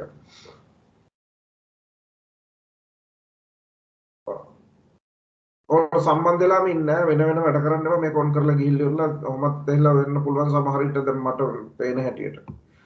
ඔය සම්බන්ධ වෙලා ඉන්න කට්ටිය තමයි හැමදාම ඔය අන්තිම වශයෙන් ඉන්න කට්ටිය තමයි ගොඩක් වෙලාවට මේකට හොඳට සක්‍රියව දායක වෙන්නේ. එහෙම නොවුනොත් එහෙමයිලා ඉතින් මේවා ප්‍රතිඵලත් ඒ අන්තිම විභාගේ තියෙනවා. දැන් ප්‍රතිඵල ඇවිල්ලානේ දැන් තියෙන්නේ එහෙලා එක කණ්ඩායමක විභාගෙට ගියා එකේ. ඒලා හොඳට දැන් අපිට පේනවා දැන් ප්‍රතිඵල කියනවනේ ළමයි ඒ කියනකොට එහෙලා පන්ති වලත් එහෙලා හොඳට අපිත් එක්ක වැඩ කරපු ළමයින්ට තමයි හොඳ ප්‍රතිඵල පේන්න තියෙන්නේ. ඒ කතා කරනකොට අපිට දැනෙනවා ඒක. හොඳ ප්‍රතිඵල තියෙනවා ඒ ළමයින්ට ගොඩක් වෙලාවට වෙන වෙන අංශ ගැන විස්තරයෙන් තියාගෙන ඉන්න අපි ඉස්කෝලේ පාඩම් හැම හරියට කරන්න නැතුව කට් කරගෙන හිටපු ළමයින්ගේ ප්‍රතිඵලත් ඇහිලා ඒ විදිහට ඇත්ත ඉතින් ඒගොල්ලන්ට කතා කරන්නත් බෑ ඉතින් ඇත්තට. එතකොට ඒක නිසායිලා අපිත් එක්ක පිළිවෙලට වැඩ කරන්න ගියොත් එහෙමයිලා හොඳ ඒකක් ගන්න එක මහා ලොකු දෙයක් නෙවෙයි. ඒක නිසායිලා හරියට පිළිවෙලට වැඩ කරගෙන යන්න ඉතින් විශේෂයෙන්ම අපි මේ කර්ම කරලා අවසන් කරනවා වගේම ඕගොල්ලන්ට තියෙන හැලා මේ වට අදාළ ප්‍රශ්න වලට උත්තර ලියන එක තමයි ප්‍රධානම දේ. ඒක මේක සිලබස් එක කවර් කරලා කිව්වට වැඩක් නෑ. මම මේ ඉක්මනට මේ අපිට පුළුවන් හැටියට කරන්න තමයි අන්තිමට සති කිහිපයක් හරි ඉතුරු කරගෙන පේපර්ස් කිහිපයක් සාකච්ඡා කරන්න තමයි බලන්නේ. මේ කොච්චර කාලේ මදි වුණත් ඒක අර බ්‍රහස්පතින්දට තමතර දිනයක් දාලා තියෙනවා. බ්‍රහස්පති ඒ දාටත් එකතු වෙනවා. දැන් එළ ඒක අපිට පේනවා දැන් එක දවසක ඉඳලා ඉවරලා අඟහරුවාදට ඉන්නවා බ්‍රහස්පතින්දට නැති වුණා මේක පාඩම කැඩෙනවා. ඒකට මේක තේහිම තේරෙන්නේ නැහැ. මේ වගේ පාඩම්. ජීව විද්‍යා පාඩම්. දැන් භෞතික විද්‍යා පාඩම් නම් සමහර වෙලාවට අර එක දවසින් දෙකකින් අවසන් කරන්න පුළුවන්. ටිකක් තේරුණාම ඉතුරු කොටස ඔයගොල්ලන්ටම කරන්නත් පුළුවන් සමහර භෞතික විද්‍යා පාඩම් ගත්තා. හැම එකම නෙවෙයි. දැන් රසායන විද්‍යා පාඩම් වල විශේෂ ජීව විද්‍යා පාඩම් වලට එහෙම ටිකක් අමාරුයි තේරුම් ගන්න. කවුරු හරි ගේ උදව් නැතුව ඔයගොල්ලන් වාස් මට්ටමේදී බලනකොට ඒක නිසා හොඳට දිගටම සහභාගී වෙලා ඉන්න ඕන. අර ඒක නිසා දැන් ආයිලා අපි වෙනම සටහනක් මේ පොතේ සටහන නැතුව වෙනම සටහනක් හදලා ඉවරලා ඔයගොල්ලන් ටියුට් එකක් විතර දාලා තියෙන්නේ ඒක නිසා. පොතේ සටහන ඉතින් නැත්තම් එල මේක ෆොටෝ එකක් අරගෙන ඉවරලා දාලා ඉවරලා මේකම සාකච්ඡා කරන්න පුළුවන් මේ ස්ක්‍රීන් එකේ දාලා ඉවරලා. ඉතින් එහෙම කරලා වැඩක් නැහැනේ. ඔයගොල්ලන්ට මතක හිටින විදිහට තමයි සකස් කරලා තියෙන අතිරේක රූප සටහනුත් ගොඩක් එකතු වෙනවා. ඔය මේ සටහන මම ඉස්කෝලේ කරා නම් එහෙනම් ඉතින් මෙච්චර ලොකු විස්තරයක් ඇතුළත් නොවෙන්නත් පුළුවන්. ඔයගොල්ලන්ට සටහන් දීදී මේවා කරන්න ටිකක් අමාරුයිනේ. එතකොට ඒක නිසා දැන් ගොඩාක් කරුණුත් ඇතුළත් කරලා තියෙනවා. හැබැයි පෙළ පොතේ සීමාවෙන් ඔබට ගිහිල්ලා නැහැ. ඒ සීමාව තුළ තමයි ඉන්නේ. අනවශ්‍ය දැන් ඒ ලෙවල් වල තියෙන කරුණු මේ ඕගොල්ලන්ට දීලා වැඩක් නැහැ. හැබැයි මම විස්තර කරනකොට ටිකක් වැඩිපුර විස්තර කරන්න වෙන්න පුළුවන්. හරිද? ඒ නිසා අපිත් එක්ක ඉඳලා දිගට වැඩ කරගෙන යන්න ඉස්කෝලේ. මේ විෂය විතරක් නෙමෙයි අනිත් විෂයන් වලත් හැල මේ අපේ ඉස්කෝලේ විතරයි හරියට මේ විදිහට පිළිවෙලට කරගෙන යන වැඩ දන්න හැටියට. ඒකෙන් ප්‍රයෝජනක් ගන්න නැත්නම් ඉතින් කරුමේ තමයි ඉතින්. හරිද? ඉස්සරහට යමුද අපි ඉදිරි කොටස් තව ප්‍රශ්න තියෙනවා මේවා ගැන අහන්න. ඔන්න දැන් එතකොට අපි කතා කළේ මොකක්ද? පරාගණය පිළිබඳව. පරාගණය. මෙතනට මේක විස්තර කරන්න පුෂ්පයක් තිබුණා හොඳයි. මම මෙතන තියෙන්නේ ඔන්න බලන්න. මේ කොටස අපි ගලමු. දැන් ඔන්න ශාකයක් තියෙනවා මෙතන. මවුස් පොයින්ටර් යන බලන්න. ශාකයක් තියෙනවා. ශාකයේ මුල් තියෙනවා, පත්‍ර තියෙනවා, පුෂ්පෙකුත් හටගෙන තියෙනවා. පුෂ්පයක් කියලා කිව්ව මෙයාගේ ලිංගික ප්‍රජනක ව්‍යුහයේ විදිහට අපි සලකනවා. පුෂ්පයේ තියෙනවා පරාගධානීය සූත්‍රිකාව කියන පුම් කොටස, පිරිමි කොටසක් තියෙනවා. ඊට පස්සේ කලංකය කියලා ඩිම්බකෝෂය කියන ඡායාංගී කොටසක් තියෙනවා. දැන් මේ පරාගණය සිද්ධ වුණානේ. ඔක දැන් දැක්කනේ එළ කොහොම සිද්ධ වෙන පරාගණ කාරක ගැන කතා කරලා පරාගණයේ ක්‍රියාවලිය සිද්ධ වුණා. ඒකෙදි උනේ පරාගධානීය හැදෙන පරාග ගිහිලා කලංකය මත තැම්පත් වුණා. දැන් ඔය සීමාව විතරනේ අපි දන්නේ සාමාන්‍යයෙන්. ඔය ටික තමයි අහලා තියෙන්නේ අපි. පරාගණය වෙනවා කියලා. උත්තරින් ඔබට සිද්ධ වෙන්නේ මොනවද කියලා එහෙම මේට කලින් ඉගෙනගෙන නැහැ. මේට කලින් එහෙම ඉගෙනගෙන නැහැ. මේවත් ඇහිලා අපි මේ ඔයගොල්ලන්ගේ මට්ටමේදී සාමාන්‍ය හඳුන්වා දීමක් විතරයි කරන්නේ. මේවා එහෙම කටපාඩම් කරන්න ඕනේ නැහැ. මේ ක්‍රියාවල මෙහෙමයි කියලා. හැබැයි මේ හොඳ සවිස්තරාත්මක ඔයගොල්ලෝ ජීව විද්‍යාව තව ඉදිරියට ඉගෙන ගන්නවා නම් එහෙල එතකොට ඉගෙන ගන්නවා. හැබැයි දැන් මෙතන ඔව් ගැටලුවක් නම් අහන්න. නැත්තම් මයික් ටික ඔෆ් කරලා තිබුණොත් හොඳයි ඈ. මොනවා හරි ගැටලුවක් වෙලාවට ඔන් කරගන්න. මොකද ගෙවල් වල හද්ද නැතුව ඉන්න බෑනේ. ඔයගොල්ලන්ගේ ගෙවල් එල්ල අනිත් මිනිස්සුන්ට කතා බහ කරන්න එපා. ඒක නිසා ඈ අපේ ගෙදර හද්දත් ඇහෙනවා. බලන්න මෙතන කියන්නේ ඔන්න දැන් පරාගණයෙන් පස්සේ සිද්ධ වෙන ක්‍රියාවලිය. මේක ඔයගොල්ලෝ අහලත් නැතුව ඇදලා සංසේචනයක් කියන දෙයක් සිද්ධ වෙනවාද කියලා. එහෙනම් අපි කියනවා මෙන්න මේ ආකාරයට පුෂ්පවලත් සංසේචනයක් සිදු වෙනවා. ඒ කියන්නේ අපි මේකේ පරාග විදියට සාමාන්‍ය සලකන්නේ පිරිමි ජන්මානුව විදියටනේ පරාගය සලකන්නේ. ඒක ඇත්තටම එහෙම නෙවෙයි ගත්තාම. මෙතන ඔයගොල්ලන්ගේ මට්ටමේ ගත්තොත් එහෙම පරාගකණිකාව තමයි සලකන්නේ පුං ජන්මානුව විදියට. හැබැයි මේ පරාගකණිකාව තුල තියෙන තවත් සෛලයක් තමයි පුං ජන්මානුව විදියට ඇත්තටම ක්‍රියා කරන්නේ. ඔයගොල්ලන්ගේ මට්ටමේ ගත්තොත් එහෙම මතක තියාගන්න පරාගකණිකාව පුං ජන්මානුව විදියට. පිරිමි ජන්මානුව විදියට. ජන්මානුව. ඊට පස්සේ ඩිම්බ කෝෂය තුල තියෙන ඩිම්බය ගත්තාම ජායා ජන්මානුව විදියට අපි හඳුන්වනවා. එතකොට මේ දෙක එකතු වීමක් සිද්ධ වෙනවා. ඒක නැත්නම් සංයෝජනය වීම. ඒ සංයෝජනය වෙලා හැදෙනවා. ඔයගොල්ලෝ දන්නවනේ දැන් සතුන්ගේ හට ගන්නවා වගේම යුක්තාණුව කියන සෛලෙකුත් මෙතන හට ගන්නවා පුෂ්පය තුල. යුක්තාණුව. ඊපස් යුක්තාණුව හැදෙනවා. යුක්තාණුවේ සෛල විභජන වෙලා කලලයක් බවට පත් වෙනවා. ඒ ක්‍රියාවලිය සිද්ධ වෙනවා. හරිද? එතකොට මේකෙදි ඒක සටහනක් ආකාරයෙන් තමයි මේ දක්වලා තියෙන්නේ. දැන් මෙතන මේ රූප සටහනේ මුලින් සාකච්ඡා කරලා ඉමු. දැන් මෙතන මේ තියෙන්නේ මේ රූප සටහන කුඩා නිසා පැහැදිලි නැතුව ඇති. පරාග ධානිය තියෙනවා. පරාග ධානිය තුල මොකක්ද තියෙන්නේ? මොනවද හටගන්නේ පරාග ධානිය තුල? පරාග තියෙනවා. අහගෙන නේද ඉන්නේ? ඔව් ගුරුතුමා. හොඳයි. හොඳට බලන්න ඉන්න. ඔන්න පරාග තියෙනවා. ඔය එක පරාගයක් යනවා. ඒක මම මේ විස්තර කරනෝනේ හදගන්නේ. පරාගයක් කියලා කලංකය මත තැම්පත් වෙනවා. කලංකය මත තැම්පත් වෙනවා. මම මේක පේන්න නැත්තම්. අර්ධ මෙන්න මෙහෙම කලංකය මත කලංකය මේ කීලේ නෙමෙයි අදින්නේ මේ ඩිම්බ කෝෂයේ කොටස. ඩිම්බ කෝෂය. ඩිම්බ කෝෂය තුල මොනවද තියෙන්නේ? ඩිම්බ කෝෂය තුල ඩිම්බ තියෙනවා. එකක් නෙමෙයි ගොඩක් තියෙනවා. කීපයක් තියෙනවා. ඒක නම් දන්නවනේ ඩිම්බ කියලා කියන්නේ ජායා ජන්මානෝ කියලා දන්නවනේ ඒක. ජන්මානු සෛලයන්නේ ජායා. ඒ කියන්නේ ගැහැණු ජන්මානු සෛලයන් ඩිම්බ කියලා කියන්නේ. එතකොට දවන පරාගයක් මේ මත්තට පතිත වුණා. පරාගය. මෙච්චර විශාල මම අnder මේ විශාල නෑ. පරාගය අනික්ෂීය පරාගයක් කියන එක.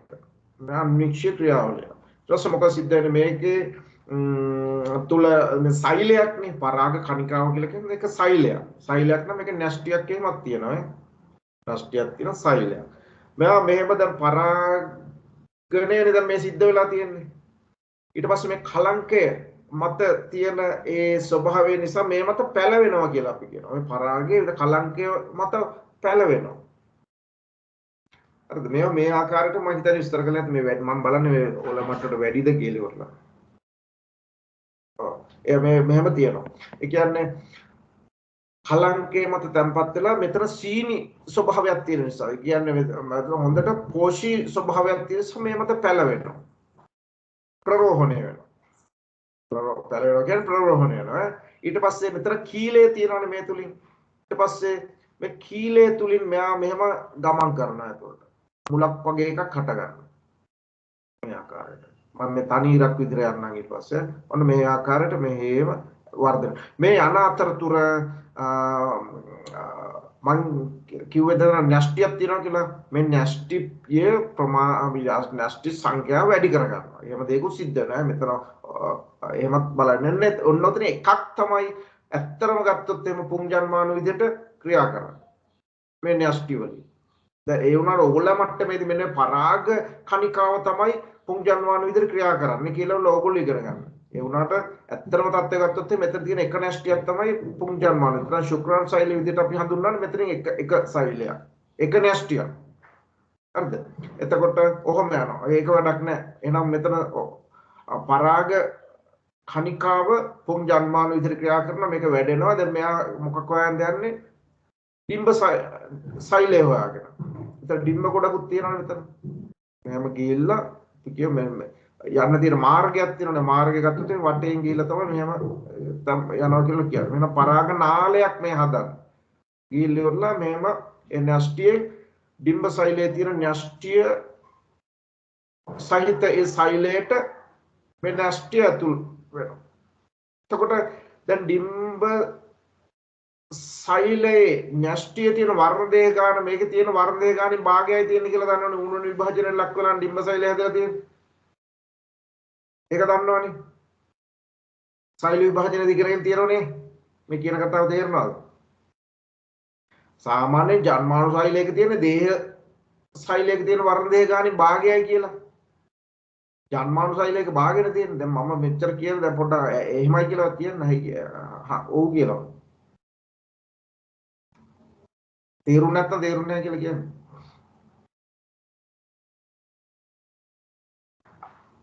මේ කියන තේරුණා ගුරුතුමා. තේරෙනවා රයිට්. මේ නම් හැමෝටම පැහැදිලි වෙන්න ඕනේ. කාට හරි පැහැදිලි නැත්නම් කියන්න. මේ මං කිව්වේ මෙතන මේ ජන්මාණු එකතු වෙන්න ගිහිල්ලා. ඩිම්බ සෛලය කියන්නේ ජන්මාණු සෛලයක්. ජන්මාණු සෛලයක් නම් මෙයාගේ තියෙන දේහ සෛලයේ තියෙන වර්ණදේ ගානින් භාගයයි තියෙන්නේ. ඒ වගේම දේහ සෛලයේ තියෙන වර්ණදේ ගානින් භාගයක් සහිත දැන් පිරිමි ජන්මාණුවක් වෙනවා. ගිහිල්ලා. එහෙනම් මෙතෙන්දී එහෙල එකතු වුණා නේද දෙන්න? එකතු වුණාට පස්සේ දේහ සෛලයේ වර්ණදේ ගානට සමාන ප්‍රමාණයක් හැදෙනවනේ මෙතන. වෙනස්ටි උන ද්විගුණ සෛලයක් හැදෙනවා. එන්න මේ ද්විගුණ සෛලය අපි කියනවා යුක්තාණුව කියලා හඳුන්වනවා. ඊට පස්සේ මෙතන මෙයා මෙහෙම ඉන්නේ නැහැ. දැන් අපි හිතමුකෝ x ප්‍රමාණයක් වර්ණදේ ප්‍රමාණයක් නම් ජන්මාණු සෛලයේ තිබුණේ. ඩිම්බ සෛලයේ ඊට පස්සේ මෙයාගෙන් එන මේ පුංජන්මාණුවෙත් x ප්‍රමාණයක් නම් එහෙලා දැන් 2x ප්‍රමාණයක වර්ණදේ සංඛ්‍යාවක් සහිතයි කියන්නේ දේහ සෛලයේ තියෙන වර්ණදේ සංඛ්‍යාවට සමාන සංඛ්‍යාවක් දැන් සහිත සෛලයක් හටගත්තා. ඔය සෛලයේ දේහයක් නේද මේ හදන්න යන්නේ. අලුත් ජීවියෙක් නේ හදන්න යන්නේ. ඒක නිසා මෙයා අනුනන විභජන ආයේ බෙදලා ඉවරලා දැන් එක සෛලයක් නැති වුණේ. සෛල දෙකක් කරගන්නවා, හතරක් වෙනවා, අටක් කරගන්නවා. ඔය සෛල තත්ත්වයටපත් වුණා අපි කියනවා කලලයක් කියලා ඉවරලා. කලලයක් විදිහට හඳුන්වනවා. දැන් මෙතන ඇවිල්ලා අපි ඊට පස්සේ තමයි ඔක බීජයක් විදිහට හඳුන්වනවා. ඔන්න ඔය ක්‍රියාවලිය තමයි මෙන්න මේ රූප සටහනේ ඔය පැහැදිලි කරන්න උත්සාහ කරලා තියෙන්නේ. හරිද? එහෙනම් මෙහෙම ගිහිල්ලා පරාගයක් මෙතන තැම්පත් වුණා. පරාග නාලයක් හදාගෙන ගිහිල්ලා මේ ඩිම්බ සෛලය සංසේචනය කිරීමක් සිදු කරනවා. ඊට පස්සේ ඩිම්බ සෛලයේ තියෙන යුක්තාණු සෛලයක් බවට පත් වුණා. ඊට පස්සේ යුක්තාණුවෙන් කලලයක් බවට වර්ධනය වෙනවා. මේ තියෙන කුඩා අංකුරයක් විතර මේ ඊළඟ පියවරේ මෙතන. එහෙනම් මේ කලලය තමයි මේ වර්ධනය වෙන්නේ. කලලය. බීජයක් එහෙම දැන් ගත්තාම බෝංචි බීජයක් ගන්නකො. අපි මේ පියලි දෙක වෙන් කරලා ගත්තාට පස්සේ පොඩි අංකුර කෑල්ලක් වගේ තියෙන ඒ කලලය තමයි ඒ තියෙන්නේ. පොඩි අංකුර දැන් පරිපෝද්දක් ඇදුවට පස්සේ පොඩි අංකුර කෑලි වගේ තියෙන සමහරලාට නෙමෙයි තියෙනවනේ බලන්න. අර සුදු පාට තියෙන දේ. ඔව් ඔන්නේ තමයි අංකෝ. ඒ කියන්නේ කලල කොටස් ඒ. කලල.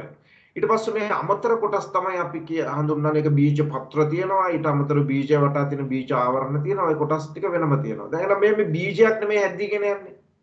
කලලයක් සහිත බීජයක් තමයි හැදීගෙන යන්නේ. ඔය විදිහට වර්ධනය වෙලා යනවා. ඒ බීජ සහිත ඒ සම්පූර්ණ කොටස අපි ඵලයක් විදිහට හඳුන්වනවා.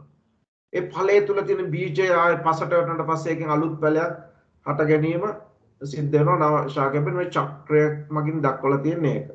ඔක දැන් රූප සටහයි පෙන්නප එක මම මෙතන අරගෙන තියෙනවා. රූප සටහනට වඩා වෙනස් ආකාරයෙන් නිකම්ම වගන්ති ලියනවට වඩා මේ කොටස් ටික දැක්කොත් එහෙම ටිකක් පැහැදිලි වෙනවා. මම මේ කියපු දෙයමයි ආයි කියන්නේ. පුෂ්පේ ජායාංගයේ තියෙනවනේ ගැහණු කොටස. පුෂ්පේ පුමාංගයේ තියෙනවනේ පිරිමි කොටස. පුමාංගය. පුමාංගය තුල පුමාංගය කියලා කියන්නේ පරාග ධානියනේ ප්‍රධාන දේ. සූත්‍රිකාව අපි ගණන් ගන්න නැහැනේ. පරාග ධානිය තුල පරාග කණිකා තියෙනවනේ. ඒ කියන්නේ පරාග කණිකාවක් කියේ පොඩි අංශුවක් කියන එක. කණිකාවක් කියේ එහෙමයි. පරාගය. ඊට පස්සේ පරාගයේ ප්‍රරෝහණය වෙනවා කීලයේ ඔස්සේ වර්ධනය වෙනවා කියලා කියනවා. දැන් මම කියපු දෙයමයි. ඊට පස්සේ අපි ඔකට කියනවා පුං ජන්මාණුවක් කියලා හඳුන්වනවා. වෙන පුං ජන්මාණු උතන තියෙනවනේ පිරිමි ජන්මාණු. ගිහිල්ලා මේ පැත්තෙන් ජායංගේ කොටසේ ඩිම්බ කෝෂය තියෙනවා. ඩිම්බ කෝෂය තුල තියෙන මොනවද? ඩිම්බ තියෙනවා. ඔන්න එතන ජන්මාණු සෛල දෙක දැන් හැදිලා තියෙනවා. ජායා ඩිම්බය පුං ජන්මාණු. එකතු වෙලා හදන යුක්තාණුවේ සෛල අණු විභාජන බෙදලා ඉවරලා කලලයක් සහිත බීජයක් හට ගන්නවා. ඒ ක්‍රියාවලිය මෙතනින් මේ රූප සටහනේ ඒ වගු මේ කොටස පෙන්වන්නේ. ඒක මොනවා හරි ගැටලු තියනවාද? මේ ටිකක් සංකීර්ණ දෙයක් තමයි ඔයගොල්ලෝ මට්ටමෙන් බොහොම සරලව කියන්න උත්සාහ කරන්නේ. මේ හොඳට සවිස්තරාත්මකව තව ඔයගොල්ලෝ ජීව විද්‍යාව ඉගෙන ගන්න ඕන ඒ ලෙවල් වලදී හොඳට පැහැදිලි වෙනවා. මෙහෙමදී ඔයගොල්ලන්ට මේ ප්‍රමාණයට අවබෝධයක් තියෙනවා නම් ඇති. ගැටලු තියෙනවා. ඔන්න තව දැන් ඔයගලන්ට ඊට පස්සේ තියෙනවා තව වැදගත් කොටසක් ගැටලු තියෙනවා නම් අහන්න මම මේ ඉඩ දීලා තියෙන එක ඉඩ තව වෙලා තියෙනවනේ ගැටලු නැද්ද? ඔන්න තව වැදගත් කොටසක් තියෙනවා. දැන් සංසේචනයෙන් පසු පුෂ්පයේ සිදුවන වෙනස් වීම පිළිබඳව කතා කරන්න ඕන. හරි දැන් මේ රූප සටහන් මම බලමුකෝ. දැන් මේ තියෙන්නේ මොකක්ද? මේ පුෂ්පයන් මේ තියෙන්නේ මේ කොටස මේ පුෂ්පය මොකද සිද්ධ වුනේ? පරාගණය වෙලා ගිහිල්ලා ඩිම්බය සංසේචනය කළා. සංසේචනය වුණාට පස්සේ කලලයක් මෙතන හැදෙනවා. කලලයක් හැදුනට පස්සේ කලලය සහිත මෙතන මේ එක බීජයයි මෙතන දක්වලා තියෙන්නේ. දැන් ඩිම්බ ගොඩක් තියෙනවා නම් කියලා බීජ ගොඩක් හැදෙනවනේ. එන්නේ අපි එක ඩිම්බයක් තියෙනවා නම් ඒකෙන් මොන ඒක බීජයක් බවට පත් වෙනවා. ඒ කියන්නේ කලලය සහිත බීජයක් බවට පත් වෙනවා. තව ඩිම්බයක් තියෙනවා ඕකත් පරාගණය වෙනවා. එතකොට එක පරාගයකින් නෙමෙයි තව පරාගයක් එන්න ඕනේ අනිත් එක්කම මේ කරන්නේ. එනවා පරාග ගොඩක් මෙතෙන්ට එන්න ඕනේ කියලා. දැන් බීජ ඒ තියෙන ප්‍රමාණයටම එන්න ඕනේ පරාග. හරිද? ඔන්න ඩිම්බ ගොඩක් තිබුණායි කියලා කියන්නේ ඉතින් බීජ ගොඩක් බවට පත් වෙනවා මේ. ඊට පස්සේ දැන් පුෂ්පය ඒ දැන් පෙති අවශ්‍යයිද? දැන් පරාගණය වුණාට පස්සේ දැන් පෙති තිබුණේ මොනවද සඳහාද? කෘමීන් එහෙම ගෙන්න ගන්න එහෙමනේ. මේක පෙති එහෙම තිබුණේ. හරිද? දැන් පෙති වැඩක් නැහැ. පෙති ටික මොකද වෙන්නේ? හැලිලා යනවා. පෙති හැලෙනවා. ඊට පස්සේ පෙති හැලෙනවා. ඊට පස්සේ මණිපත්‍ර හැලෙනවා. මේ රේණු කොටස් හැලිලා යනවා. කලංකය කීලයේ දක්වා මෙතනින් මැරිලා යනවා. දැන් මේ තුල බීජ සහිත මේ කොටසක් තියෙනවනේ. එන්න ඒ කොටස ඉතුරු වෙනවා. එහෙනම් මේ ඩිම්බ කෝෂය කියන කොටස තියෙනවනේ මේ. ඩිම්බ කෝෂය සහිත කොටස මේ තියෙනවා. මේ ඩිම්බ කෝෂය මේ කොටස. ඒ කොටස ඉතුරු වෙනවා. එතකොට ඩිම්බ කෝෂයේ තියෙන මේ බිත්තියනේ මම මේ අඳින්නේ. ඩිම්බ කෝෂයේ බිත්තිය.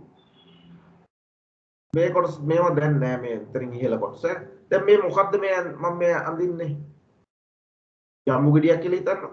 ඒ වගේ ඵලයක් නේද? මේ ඵලයක් බවට පත් වෙන එක නේද මේ තියෙන්නේ මේ. ඒ කියන්නේ පුෂ්පයේ ඵලයක් බවට පත් වෙනවා.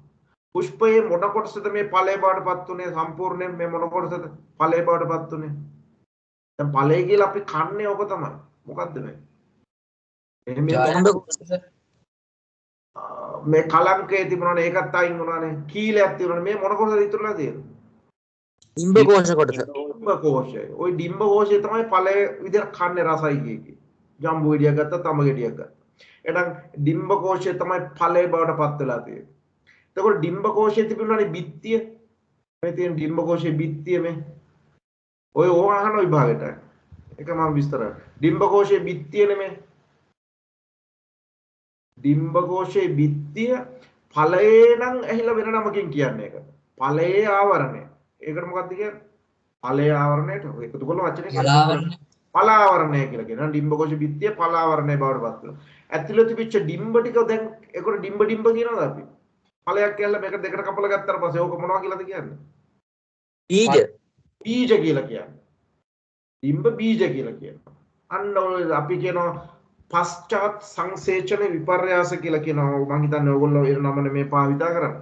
මෙහෙම නමක් විතර නෑ අපි මම මේ කිව්වට එලා අපි කියනවා සංසේචනයෙන් පසු සිදුවන විපර්යාස විදියට සිංහලෙන් කිව්වොත් දන්න සිංහලෙන්.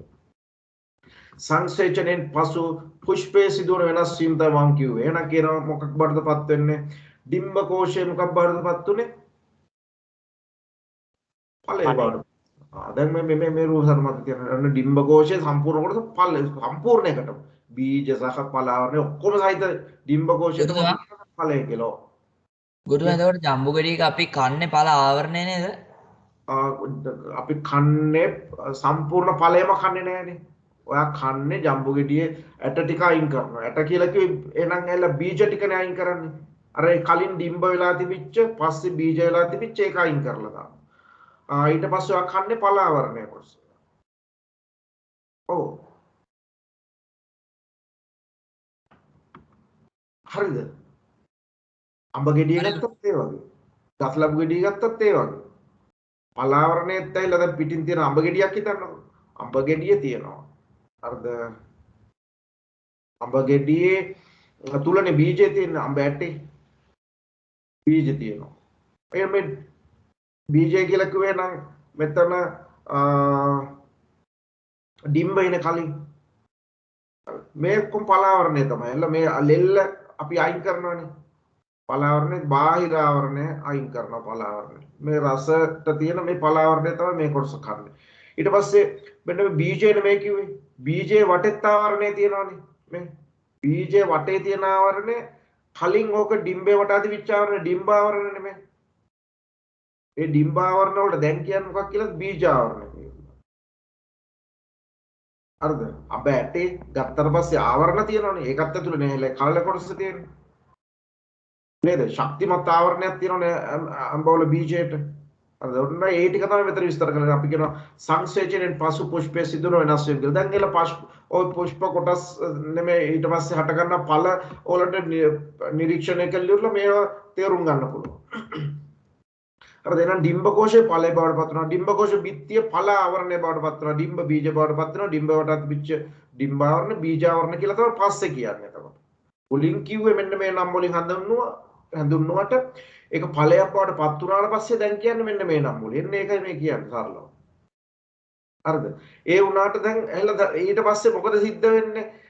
දැන් අපි මෙතන මම පැහැදිලි කළේ ඔක්කොම හැලිලා යනනේ මල් පෙති නෑනේ දැන් මේකේ. පෙති ටික හැලිලා නෑ. දලපත්‍ර ටික හැරුණා.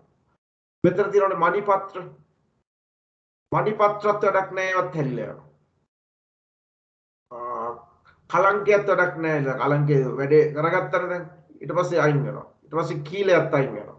ඔක්කොම ෂේ වෙලා යනවා. ඊට පස්සේ වර්ධනය වෙන්නේ මේ කොටස තමයි ඩිම්බ කෝෂයේ ඒ කොටස. හරිද?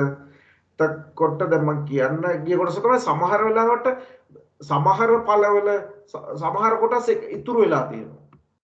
හරිද? දැන් වම්බඩු ගෙඩියක් ගත්තොත් මැංගුස් එහෙම නැත්නම් peerවල එහෙම දැන් මැංගුස් ගෙඩියේ මේ තියෙන්නේ මේ මණිපත්‍ර කොටස් මේ මණිපත්‍ර ඉතුරු වෙලා තියෙනවා. මැංගුස් කාලා තියෙනවනේ. වම්බඩු මතකයි දන්නවනේ. ඒකෙත් මේ මණිපත්‍ර ඉතුරු වෙලා තියෙනවා. සාමාන්‍යයෙන් හැම ඵලයක් බවට පත් වෙනකොට ගොඩක් වෙලාවට මේවා හැලිලා යනවා. සමහර ශාකවල විතරක් ඉතුරු වෙලා තියෙනවා. දැන් peerවලත් මේ මණිපත්‍ර තමයි මේ පේන්න තියෙන්නේ.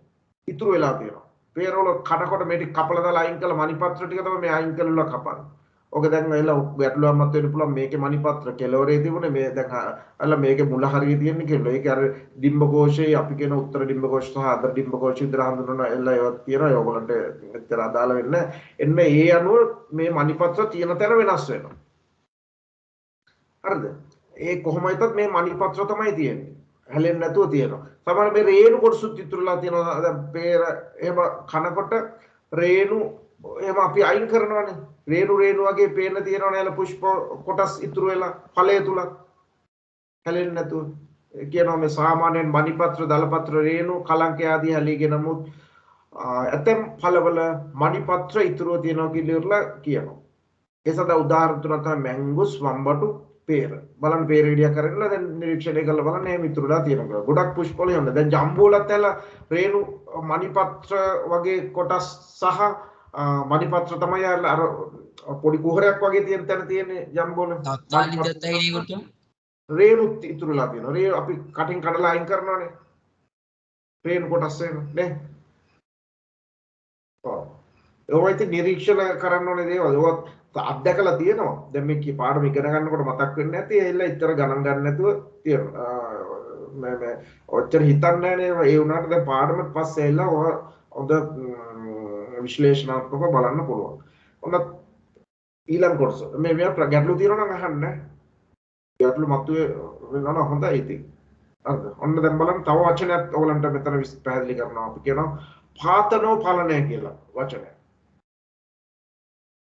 පාතනෝ පලන මේ හැම මේ අහන හැම කොටසක්ම වැඩිපුර විස්තර කරන කොටස් වලින් ප්‍රශ්න එනවා මේ වයින්ුත් ඇලා තනි ප්‍රශ්නයක් කියලා බහුවර්ණ ප්‍රශ්නයක් කරේ ඉත තියෙනවා එන්න පාතනෝ පලනය කියලා කියන්නේ සංසේචනයෙන් තොරව ඵල හට ගැනීමේ ක්‍රියාවලිය ඒ වුණා ඒක දැන් පුදුම ඒක ටිකක් ඇවිල්ලා ස්වභාවිකව සිද්ධ වෙන ක්‍රියාවලියක් නෙවෙයිනේ මේක සංසේචනයක් වුණොත්නේ ඵලයක් හටගන්නේ සංසේචනය වුණොත් ඩිම්බේ බීජයක් බවට පත් වෙන්නේ ඒ වුණාට සංසේචනයෙන් තොරව ඵල හැට ගැනීමේ ක්‍රියාවලියක් සිද්ධ වෙනවා අපි ඔකට කියනවා පාතනෝ පලනය කියලා. ඒක ස්වභාවික ක්‍රියාවලියක් නෙමෙයි. ওই ව්‍යාපාර විදිහට ඇවිල්ලා මේවා බොහොම විශාල කර්මාන්ත විදිහට කරනකොට සිද්ධ කරන දෙයක් තමයි. ඔයගොල්ලෝ දැකලා තියෙනවනේ ඇට නැති දොඩක් ඇට නැති ඇටවල නම් එනවා අඩුයි. කොමඩුව එහෙම තියෙනවා බීජ රහිත කොමඩුවක්. දැන් බීජ කරදරයක්නේ කන එක්කොට දොඩම් කනකොට බීජ කරදරයක්. ඇපල් කනකොටත් ඒව වදයක්. ඒක නිසා කොමඩුව වල විශේෂයෙන්ම නේද? එලා අපිට සම්පූර්ණ රස විඳින්න අමාරු වෙන්නේ උඩට කරදර තියෙනකොට බීජේ ඵලයට අවශ්‍ය ශාකයට අවශ්‍ය තමයි අපිට කරදරයක්. ඒක නිසා මේ සඳහා තාක්ෂණික උපක්‍රමයක් පාවිච්චි කරලා ඉවරලා මෙතන සංසේචනය වෙන්න දෙන්නේ නැහැ. සංසේචනය වුණොත් මේක මේ තුල තියෙන ඩිම්බ ටික බීජ බවට පත් වෙන සංසේචනය වුණොත් සංසේචනය වෙන්න පෙර හෝමෝන වර්ග යොදනවා මේ පුෂ්ප වලට. දැන් මේ පුෂ්පයක් කොටසක් නෙමේ ඵලයක් බවට පත් වෙලා තියෙන්නේ. පුෂ්පේ පිපුණාම මේක සංසේචනය වෙන්න පෙර දැන් පුෂ්පයක් කොටසක් තියෙනවා පුෂ්පයක් තියෙනවා බලනිකන්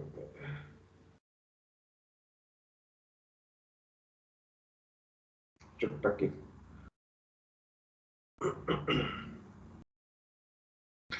පාඩමේ ඉන්නවනේ තව ටිකක් වෙලා තියෙනවා ඉන්නවා ගුරුතුමා.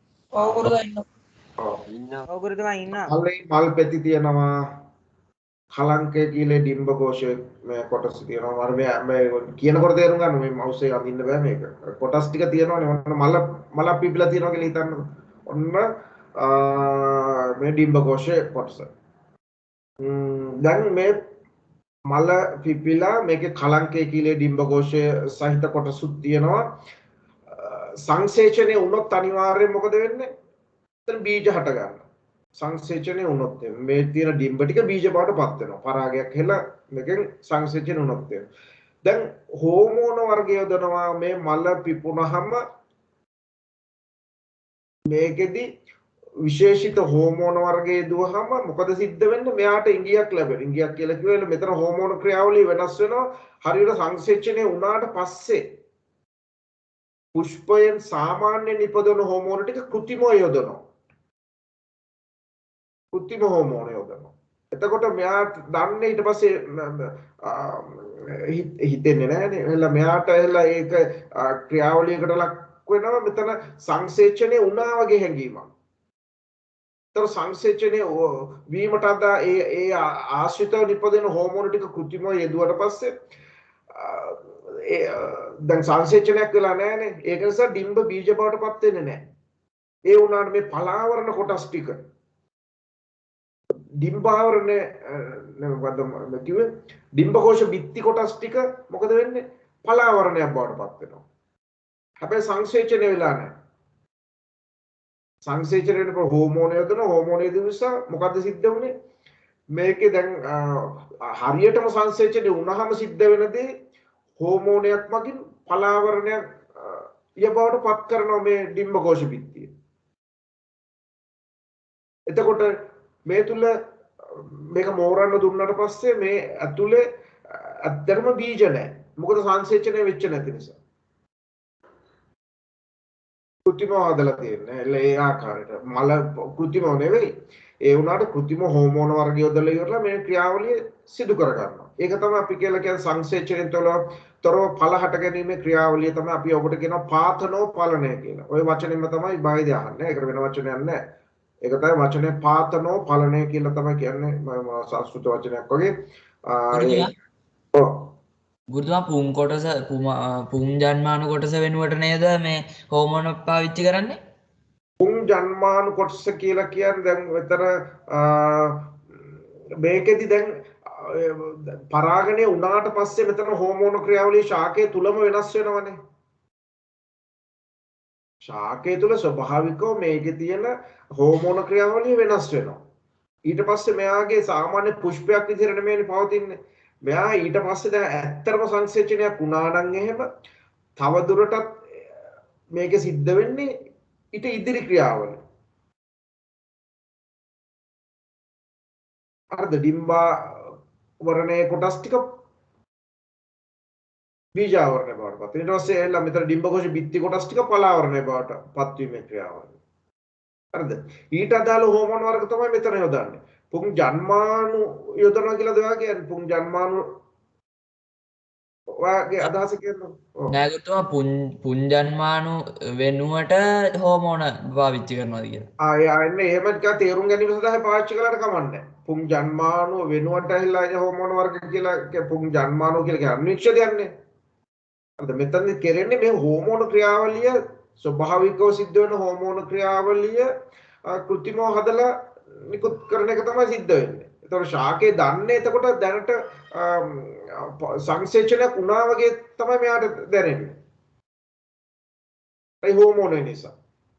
ඒක නිසා මේක ඉක්මන් වෙනවා ඇවිල්ලා මේ ආකාරයට ඩිම්බකෝෂ පිටියේ පලාවරණයක් වඩපත් කරගැනීමේ ක්‍රියාව. ඒක සංකේතාත්මකව ඔයා කියන විදිහට තේරුම් ගත්තට කමක් නැහැ ඒක. එළ පුං ජන්මානෝ ඒ වගේ ඒ අර්ථයෙන් තේරුම් ගන්න. හැබැයි මෙතන සිද්ධ වෙන්නේ හෝමෝනෝමේ ක්‍රියාවලිය. කෘත්‍රිම හෝමෝන. ඒ වගේ මේ කෘෂිකාර්මික ක්ෂේත්‍රයේදී හඳුනගෙන තියෙනවා ඒවා යොදනවා. ලංකාවේ නම් ගොඩක් වෙලාවට අඩු වෙනේ දැන් සමහර මිදි වර්ග එහෙමත් තියෙනවනේ එහෙම. හරිද? ඒවත් දැන් ඒවත් භාවිතා වෙනවා ඇති. ඉතින් එලා ඒවා වඩා ඉතින් එලා ස්වභාවිකව ඒවා කරනවා නම් හොඳයි ඉතින් නේ. මේ උදාහරණ තුනක් තමයි මේව මම හිතන්නේ පොතේ නැද්ද කොහෙද? මේ උදාහරණ නැහැනේ. ඒක පෙන්වන්න ඕනේ හන්ද මෙතන මේ පින්තූර ටිකක් දාලා තියෙන්නේ. ඒක තව පස්සේ ගැටලු තියෙනවා නේද? මේවා ඉතින් ඇල තව හොඳට කියවන්න තව දැනුම ලබා ගන්න ඕන ක්ෂේත්‍ර. මෙතන මේ පොඩ්ඩක් අපි දෙනවා හදාහන් කරනවා විතරනේ ඕක. ගුරුතුමා එතකොට ඔය බීජ නැතිඳ ඕවෙන් පැලයක් හදාගන්න බෑ නේද? බෑ. හරිද? දැන් ඒවත් උපක්‍රම තමයි සමහරලාට එල දැන් අපි රටින් ගේන එකක් මෙහෙ හිටව ගන්නත් එතකොට බෑනේ. එතකොට එහෙම වුණා මේ කර්මාන්ත වගේ දැන් මේවා හදලා තියෙන මොන හරි මේ විදිහට මොන හරි පැණි රසත් වැඩි දොඩම් වර්ග වෙන්නේ නැතිනේ මේවා. මේවා හදලා තියෙන දෙමුහුන් වර්ග වලින් හදපුවා වෙන්න පුළුවන්. සමහර වෙලාවට බීජ වලින් තවත් රටකට ගිහිල්ලා පැලවෙන එක ඒගොල්ලන්ට තර්ජනයක් වෙන්නත් පුළුවන්. ඒවත් බලලා තමයි මේවා මේ කොහොම ව්‍යාපාර විදියට යන්නේ. ඒවත් බලපානවා. හැබැයි ඉතින් පාරිභෝගිකයට කන්න ලේසි මේක. හරිද? ඒක නිසා. ගැටලු තියෙනවා නම් දැනගන්න. ඔන්න දැන් බලන්න.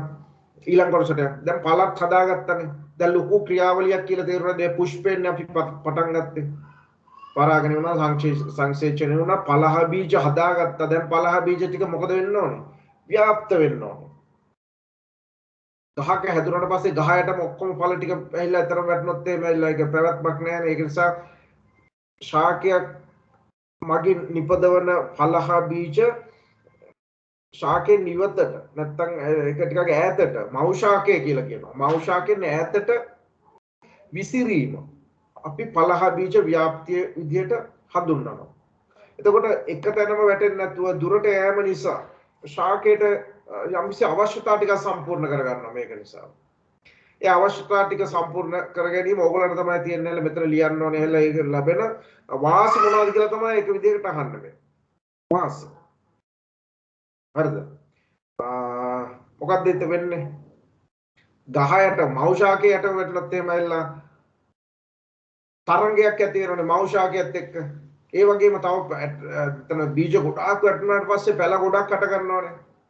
ගහයටම ආලෝකයේ තරංගයක්, පෝෂණ ද්‍රව්‍ය වල තරංගයක් ඇතිවෙනවා. ඒ කියන්නේ අත්‍යවශ්‍ය සාධක සඳහා තරංගයක් ඇති වෙනවා. ඒක නිසා දුරට ගියාම නිසා මොකද සිද්ධ වෙන්නේ?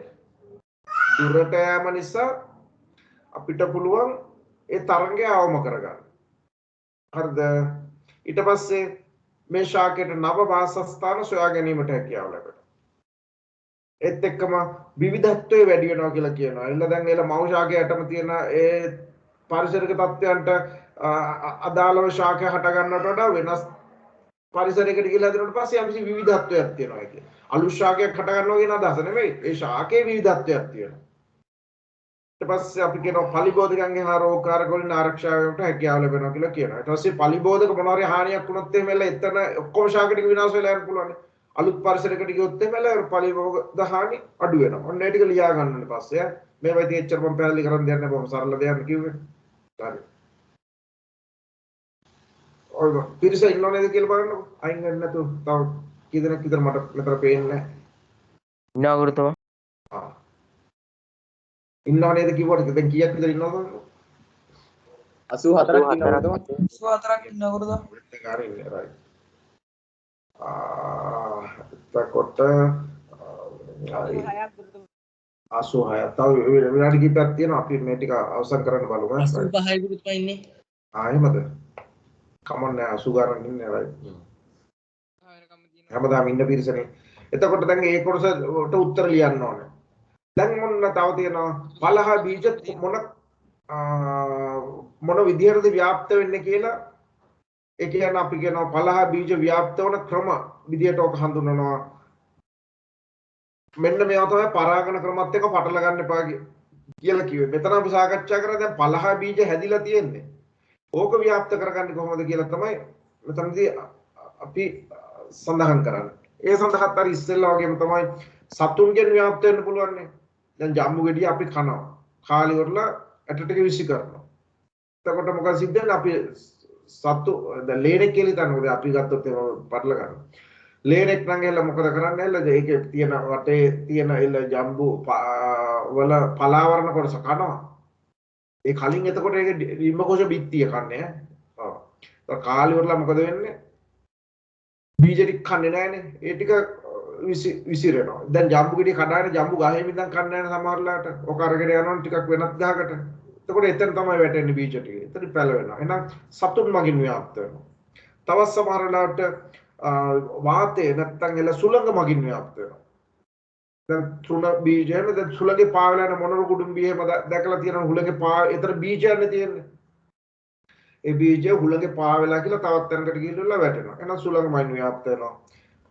ජලය මගින් ව්‍යාප්ත වෙනවා. එහෙනම් ජලය මගින් ව්‍යාප්ත කියන උදාහරණ එහෙලා දැන් උදාහරණ ගොඩක් තියෙනවනේ. දැන් ඔයගොල්ලෝ ඉස්සෙල්ලා කියපු උදාහරණ ගත්ත හැකි. ඒක සඳහා අපි පස්සේ බලමු. ජලය මගින් ව්‍යාප්ත වෙනවා තවරලාට පිපිරෙනවා. අපි ඒකට පිපිරෙනවා කියලා කියන්නේ ස්ෆෝටනය මගින්. ස්ෆෝටන යාන්ත්‍රණය නැත්නම් ස්ෆෝටනය මගින් ව්‍යාප්ත වෙනවා. දැන් බණ්ඩක් කවල ගත්තොත් ඒ ස්ෆෝටන. රබර් වල විශේෂයෙන් ස්ෆෝටනය මගින්.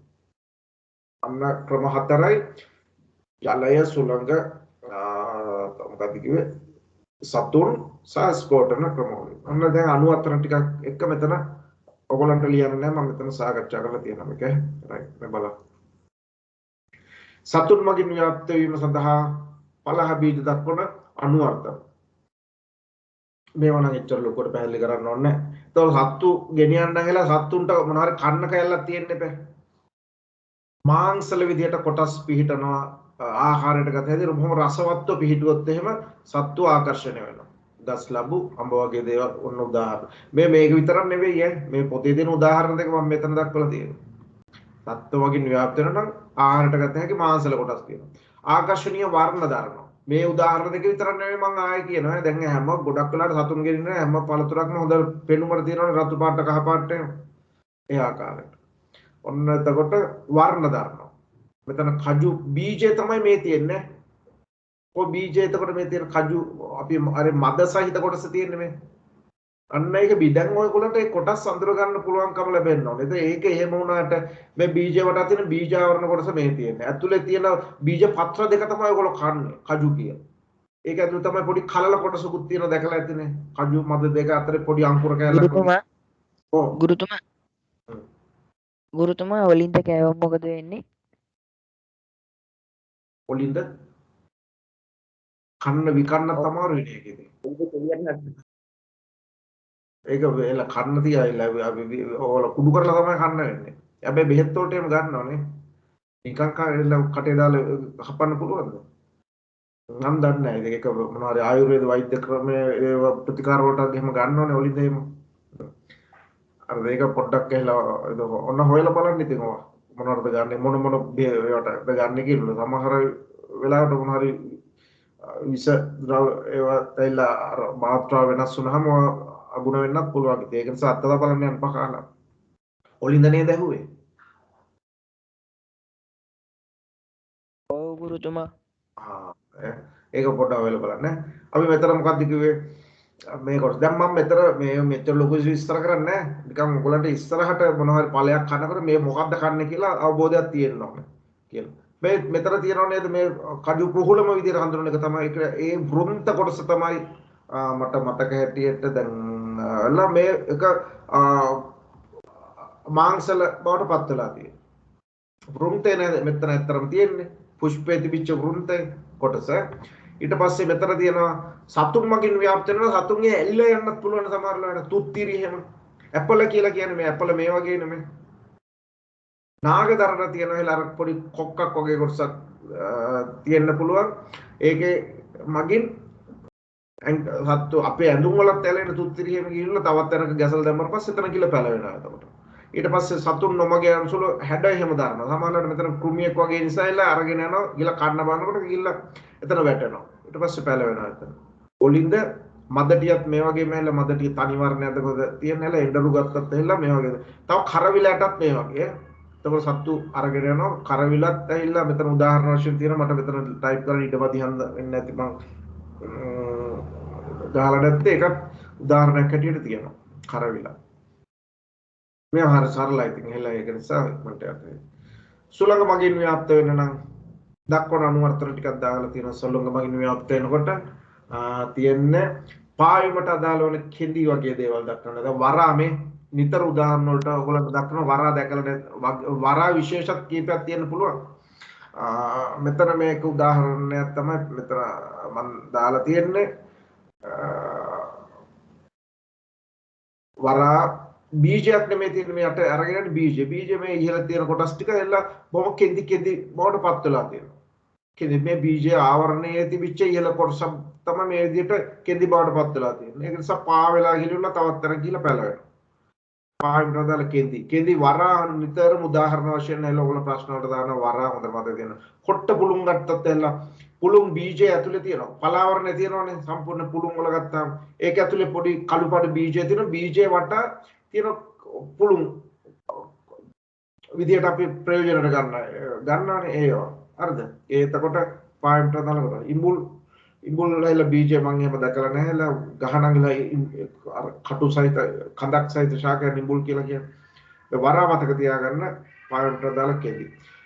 ඊට පස්සේ පාවිමට අදාළ ආධාර වන තටු වගේ වියුහ. හොරවල මේ තටු දෙකක් වගේ තියෙනවා. එළ ඉහළ හොරගස් ගොඩාක් උසට වැවෙනවානේ.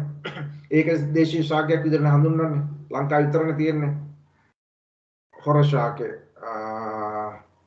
තකොට මේවා ඉතින් අර සුද්දන් කාලේ හැල මොනවාද කොච්චි පාරවල හදන්න හැල කොච්චර විනාශ කරන්නේ නැද්ද ඒ කාලේ නේද? ඒතර බලනකොට ඒක දේශීය ශාක දැන් අර එක ගහකට දඟලනවා.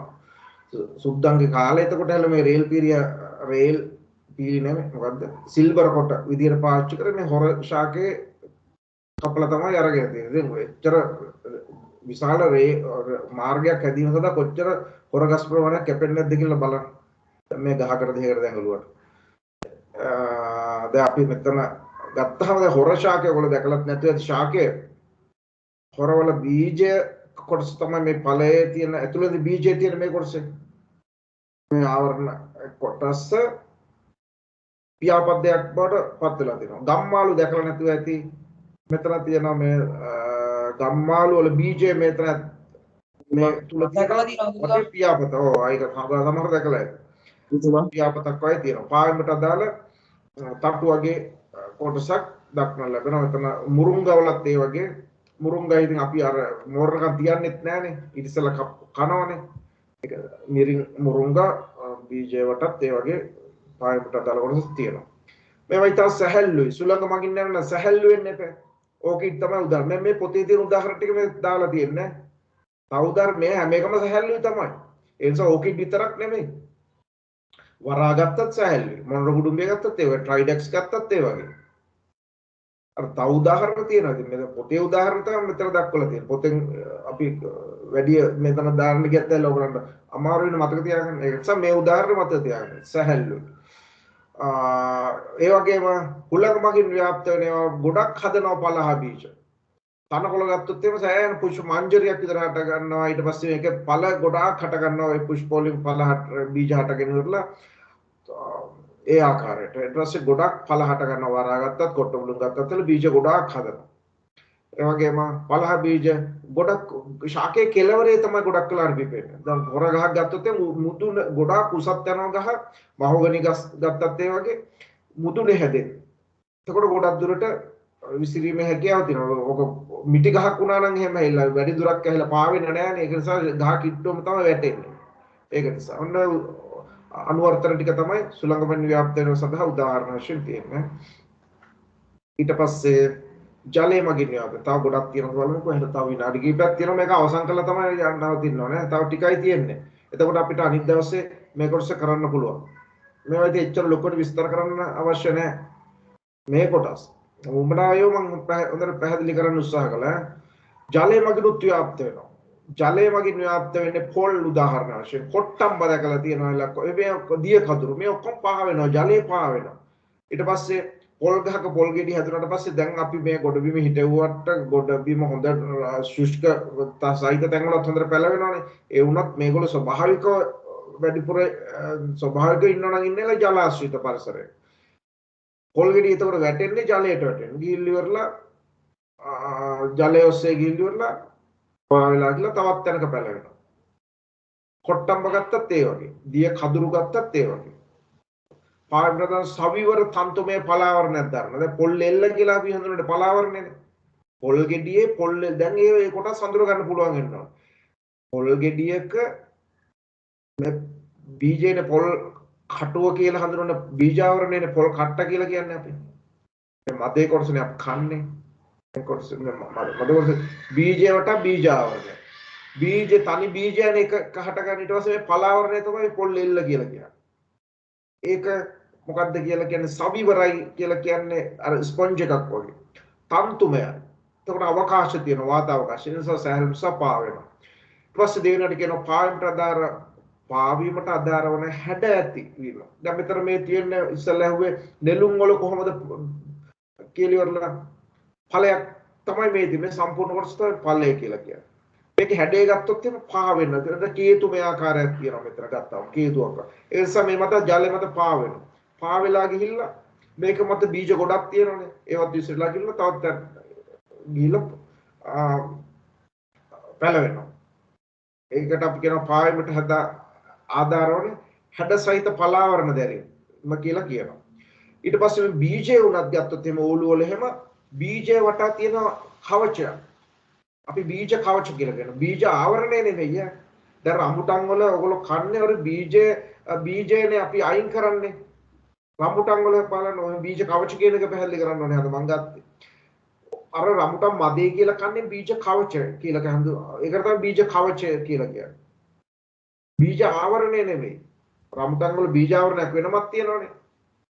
අර ඊටත් පිටින් තියෙන ඒ කොටස තමයි බීජ කවචයක් කියලා කියන්නේ. රම්බුටන් වල වගේම රම්බුටන් ව්‍යාප්ත වෙන්නේ හැල ජලය මගින් නෙවෙයි. අර බීජ කවචය පැහැදිලි කරන්න මම ඒ වචන එක ගත්තේ. එතකොට ඕලු වලත් ඒ වගේ බීජ කවචයක් තියෙනවා. ඒ කවචය වාතයේ පිරි අවකාශ සහිතයි. ඒක නිසා පා වෙනවා. ඕලු වල. ඒ මොකක් සඳහාද? වැදගත් වෙන්නේ ජලය මගින් ව්‍යාප්ත වීම සඳහා. ඔය උදාහරණ ටික මතක තියෙනවා. ස්පෝටනේ කියන්නේ පිපිරීම. රබර් ඒ විදිහට පිපිරෙනවා. ඊට පස්සේ මදටිය ගත්තත් එහෙල මෙයාගේ එකපාරට පුපුරන්නේ සාමාන්‍යයෙන්. නේද? ඔහොම විදිහට එකපාරට ගොන කූඩලු ගත්තත් ඒ ආකාරයෙන් විසිරෙන්නේ. වණ්ඩක ගත්තත් ඒ මේ ස්පෝටනේ තින් ලොකු සාර්ථකත්වයක් දක්වන්නේ ගොඩක් ඒවා. දැන් සාධික ගත්තත් එහෙල පුපුරන. මේ පොතේ මේ උදාහරණය නෑ. මේක දැක්කම මේක ටික අලංකාර ස්වභාවයක් තියෙන නිසා මේ රූප සටහන් දාලා තියෙනවා. ඒකෙත් පිපිරීමක් වෙන්නේ. ඒතර මේව ගොඩක් වෙලාවට ගහෙන් දුරට විසිරෙන්නේ නැහැ. දැන් රබර් වල නම් ටිකක් විසිරෙන්න පුළුවන්. ගහ උස කමක් තියෙනවා ඒ ආකාරයට. දැන් මෙතන ඒක ඉච්චරම සාර්ථක නැහැ. මේක සඳහා වඩා වැදගත් වෙන්නේ ඊට පස්සේ තව සතුනුත් මේ සඳහා උදව් වුණොත් එහෙම තවත් හොඳ. දැන් මදටිය ස්පෝටනේ පිපිරෙනවා. ඊට පස්සේ ඒ පිපුරනාට පස්සේ සතුන් මගින් තවත් තැනකට ගෙනියනවා. ඊට පස්සේ මේ වගේ ක්‍රම කීපයක් එකට එකතු වෙන්නත් පුළුවන්. ව්‍යාප්තිය සඳහා ඒ ආකාරයට. කියනවා ඇතම් ශාකවල තමයි මේ ආකාරයට සිද්ධ වෙන්නේ එහෙම කියනවා. මේ උදාහරණ වශයෙන් ටික දක්වලා තියෙනවා. එතකොට ඒ පිපිරීමට සංවේදී වෙන සමහරවිට ස්පර්ශයෙන් නිසා පිපිරෙන්න පුළුවන්. දැන් කූඩලුවේ අතින් තට්ටුවක් දැම්මම පස්සේ පිපිරෙනවා. සමහරලාට වාතයේ තියෙන වියලි බව වෙන්න පුළුවන්. එහෙම නැත්නම් තෙත ස්වභාවය. සමහරලාට තෙත උරා ගැනීම නිසා පිපිරිලා යනවා. සමහරව වියලීම නිසා පිපිරෙන්න පුළුවන්. ඕවා එහෙම කටපාඩම් කරන්න ඕනේ. මෙන්න උදාහරණ ටික තමයි දැනගෙන ඉන්න ඕනේ. හරිද? ඊට පස්සේ මෙතන දිනවල තවත් වැදගත් කොටසක් බීජ ප්‍රරෝහණය කියන එක. දැන් ඇහිලා අපි ඔක්කොම ලොකු කතන්දරයක් වගේ මේ කියාගෙන ආවේ. පුෂ්ප හටගත්ත පුෂ්පේ ඊට පස්සේ සංසේචනය වුණා. ඊට පස්සේ ඇහිලා ඔකේ ඩිම්බ බීජ බවටපත් වුණා. සහිත බීජ සහිත ඵලයක් තියෙනවා. ඵලය ගිහිල්ලා මොකද උනේ? ඵලය ව්‍යාප්ත වුණා. ව්‍යාප්ත වෙලා කොහෙට හරි වැටෙනෝනේ පසකට හරි මොනවා හරි මාධ්‍යයකට වැටෙන පස්සේ ඔක පැලවෙන්න ඕන. ඒක තමයි අපි පැලවීමට තමයි බීජ ප්‍රරෝහණය කියලා කියන්නේ. බීජ ප්‍රරෝහණය කියලා කියන මේ ටිකත් අහගෙන වෙන්නේ නැහැ. තව ටික වෙලාවක් තියෙනවා නේද? පොඩ වෙලාවක් ගන්නවා මච්චම නේ අහගෙන ඉන්න. බීජ ප්‍රරෝහණය කියලා කියනවා. ඒක අර්ථ දැක්කොත් මේ බීජයක් තුල ඇති කලලය. බීජය තුල කලලයක් තියෙනවානේ. කලලේ ක්‍රියාශීලී වී වර්ධනය වෙමින් බීජ පැලයක් බිහිවීම තමයි බීජ ප්‍රරෝහණය කියලා කියන්නේ. එතකොට දැන් මුංගර ටිකක් ගන්නකො. ඒක සාමාන්‍ය මුංගර ගෙදර නිකන් අපි පැකට් එකේ තියෙනකොට එහෙල ඔක පැලවෙන්නේ නැහනේ. ඒ වුණාට යා පැලවීමේ හැකියාව සහිත කලලයක් ඔය තුල තියෙනවා. ඒ වගේම බීජ පත්‍ර දෙකකුත් තියෙනවා. බීජ පත්‍ර මගින් ඒ අවශ්‍ය කරන කලලේ මිය නොවි තියා ගැනීම සඳහා අවශ්‍ය කරන ඒ ආහාර ටික තමයි බීජ පත්‍ර දෙකේ තියෙන්නේ. මේ තියෙන මේ රූප සටහනේ මේ බීජ පත්‍ර වල තමයි ආහාර ටික තැන්පත් කරලා තියෙන්නේ. මෙයා නම් දැන් පැලවෙනවනේ. පැල නොවි තියෙනකුණුත් මෙයාගේ ශෝෂණය ආදී පරිවෘත්ති ක්‍රියා සිද්ධ වෙනවනේ ඇතුලේ කලලේ. එතකොට ඒට අවශ්‍ය කරන ආහාර ටික සපයනවා. ග්ලූකෝස් පිෂ්ඨයේ විදිහට දැන්පත් වෙන පිෂ්ඨයේ ග්ලූකෝස් බවටපත් කරලා කලලයට සපයනවා. මෙයාට අවශ්‍ය දැන් අපි පෙඟෙන්න දැම්මට පස්සේ දවසක් විතර පෙඟෙනකොට එහෙල මේක හොඳට ජලය උරාගෙනලා දවසක් එකමාර දවසක් කියමුකෝ දවස් දෙකක් විතර යනකොට මේකේ පොඩි අංකුරත් හට ගන්නවා. ඒ කියන්නේ කලලේ ක්‍රියාකාරී වර්ධනය වෙන්න ගන්නවා ජලය කියන සාධකේ ලැබිච්ච නිසා. ඊට පස්සේ ජලයේම තිබ්බයි කියලා දිගට පැලවෙන්නේ අනිකුත් අත්‍යවශ්‍ය සාධකත් මේකට ලැබෙන්න ඕනේ. මෙන්න මේ කොටස් ටික හඳුනා ගැනීම තමයි මෙතන වැදගත් වෙන්නේ. ওই බීජයේ ඉහළට වර්ධනය වන මේ කොළ පාට කොටස ශාක පත්‍ර අංකුර සහිත කොටස බීජ අංකුරයේ විදිහට හඳුනනවා. මේක පොතේ නෑ. වචනෙන් විතරයි තියෙන්නේ. බීජ මූලයේ විදිහට හඳුනනවා. බීජය හටගන්න මේ මූලයේ කොටස මූලය. ඊට පස්සේ මේකේ මුදුන් බුලක් බවට පත් වෙන්න පුළුවන්. ශාකා මුල් හටගෙන බවට පත් වෙන මේ බීජ මූලය තමයි. මේ අංකුරය තමයි ඊට පස්සේ මහ ගහක් බවට පත් වෙන්නේ. අතු බවට පත් වෙන්නේ. ඒ කොටස් ටික. ඉතින් මේ කියනවා බීජ ප්‍රරෝහණයේදී ජලය මගින් බීජ පත්‍ර තුල ඇති එන්සයිම සක්‍රිය වී සංචිත වී ඇති සංකීර්ණ ආහාර සරල ආහාර බවට පත් කරනවා කියලා කියනවා. එම ආහාර මගින් බීජ මූලය හා බීජ අංකුරය වර්ධනය වෙනවා කියලා කියනවා. ඊට පස්සේ මම අර කියපු කතාව තමයි. ඒ සංක්ෂිප්ත කරලා තියෙන පිෂ්ඨයේ විදියට සංකීර්ණ ද්‍රව්‍ය විදියට තියෙන එක සරල ද්‍රව්‍ය බවට පත් කරගෙන ග්ලූකෝස් බවට පත් කරනවා. ජලය උරා ගැනීම නිසා. තමයි ක්‍රියාවලිය සිද්ධ වෙන්නේ. ඊට පස්සේ මුලට ප්‍රශ්නයක් දීලා තියෙනවා ප්‍රරෝහණය සඳහා අත්‍යවශ්‍ය සාධක මොනවද කියලා. ප්‍රරෝහණය වෙන්න නම් හැල මොනවද තියෙන්න ඕනේ අත්‍යවශ්‍ය සාධක විදිහට බීජ ජීවිතාවය. බීජ ජීවී වෙන්න එපා. සමහරලාට බොල්ලට වගේ තිබුණොත් මේක පැලවෙන්නේ නැහනේ. ඒ කියන්නේ ජීවී කලලයක් මේ තුල තියෙන්න ඕන. බීජය තුල. බීජයේ ජීවිතාව. ඒ වගේම වාතය අවශ්‍යයි. අපි පැල කරන්න යනකොට බීජය හොඳට තියෙන්න එපා. ඒ වගේම අපි මේ පස සහිත මේ මාධ්‍ය තුල අවශ්‍ය කරන වාතය තියෙන්න ඕනේ, ජලය තියෙන්න ඕනේ සහ සුදුසු උෂ්ණත්වයක් තියෙන්න ඕනේ. දැන් සීතල පරිසරයක දැම්මොත් එහෙම දැන් සමහර වාතය බීජයේ ජීවිතාව. බීජයේ ජීවිතාවය සහ උෂ්ණත්වය බලපානවා. දැන් ඇයිලා ගත්තාම සමහර වෙලාවට දැන් ඇපල් වගේ එකක් පැලවෙන බීජ පැලවෙන්න නම් එහෙලා එයා ඒ ජීවන චක්‍රයේ යම්කිසි කාලයක් කියලා අර සීතල හිමෙන් වෙහිලා යම්කිසි කාලයක් තියලා ඊට පස්සේ තමයි පැලවෙන්නේ. බීජ අංකුරේ වර්ධනය වෙලා ඒක පැලයක් බවට පත් වෙනවා. ඒකයි අපේ රට වගේ රටවල පැල කරන්න බැරි. අර දෙහෙම කාලයක් අපේ රටේ නැහැනේ. ඒක නිසා ඒ වගේ උෂ්ණත්වයක් බලපානවා. ඒ සඳහා ඒ දෙනම් උෂ්ණත්වය, ජලය, වාතය සහ බීජයේ ජීවිතාවය කියන කාරණා. ඔය සාධක තිබිලත් සමහර වෙලාවට පැලවෙන්නේ නැහැ. ඔය සාධක ටික තියෙනවා. ඉස්සෙල්ලා මම කිව්වේ සාධක ටික. දැන් කිව්වේ ජලය තියෙනවා හොඳට, වාතය තියෙනවා, උෂ්ණත්වය තියෙනවා, බීජයත් හොඳයි.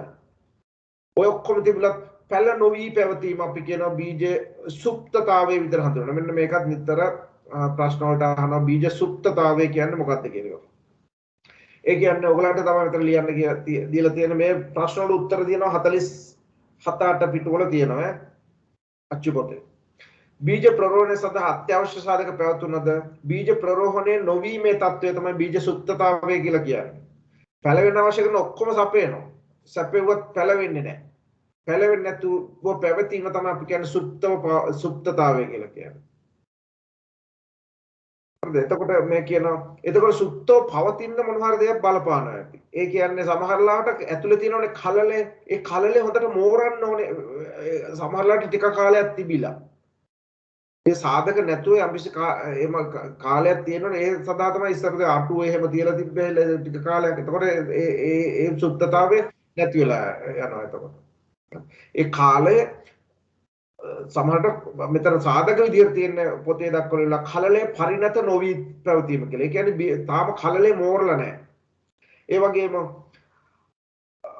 දැන් ජලය සහ ඔක්සිජන් පිටින් කොච්චර සැපේ වුණත් බීජාවරණයේ සඳහා අපාරගම් වෙනවා.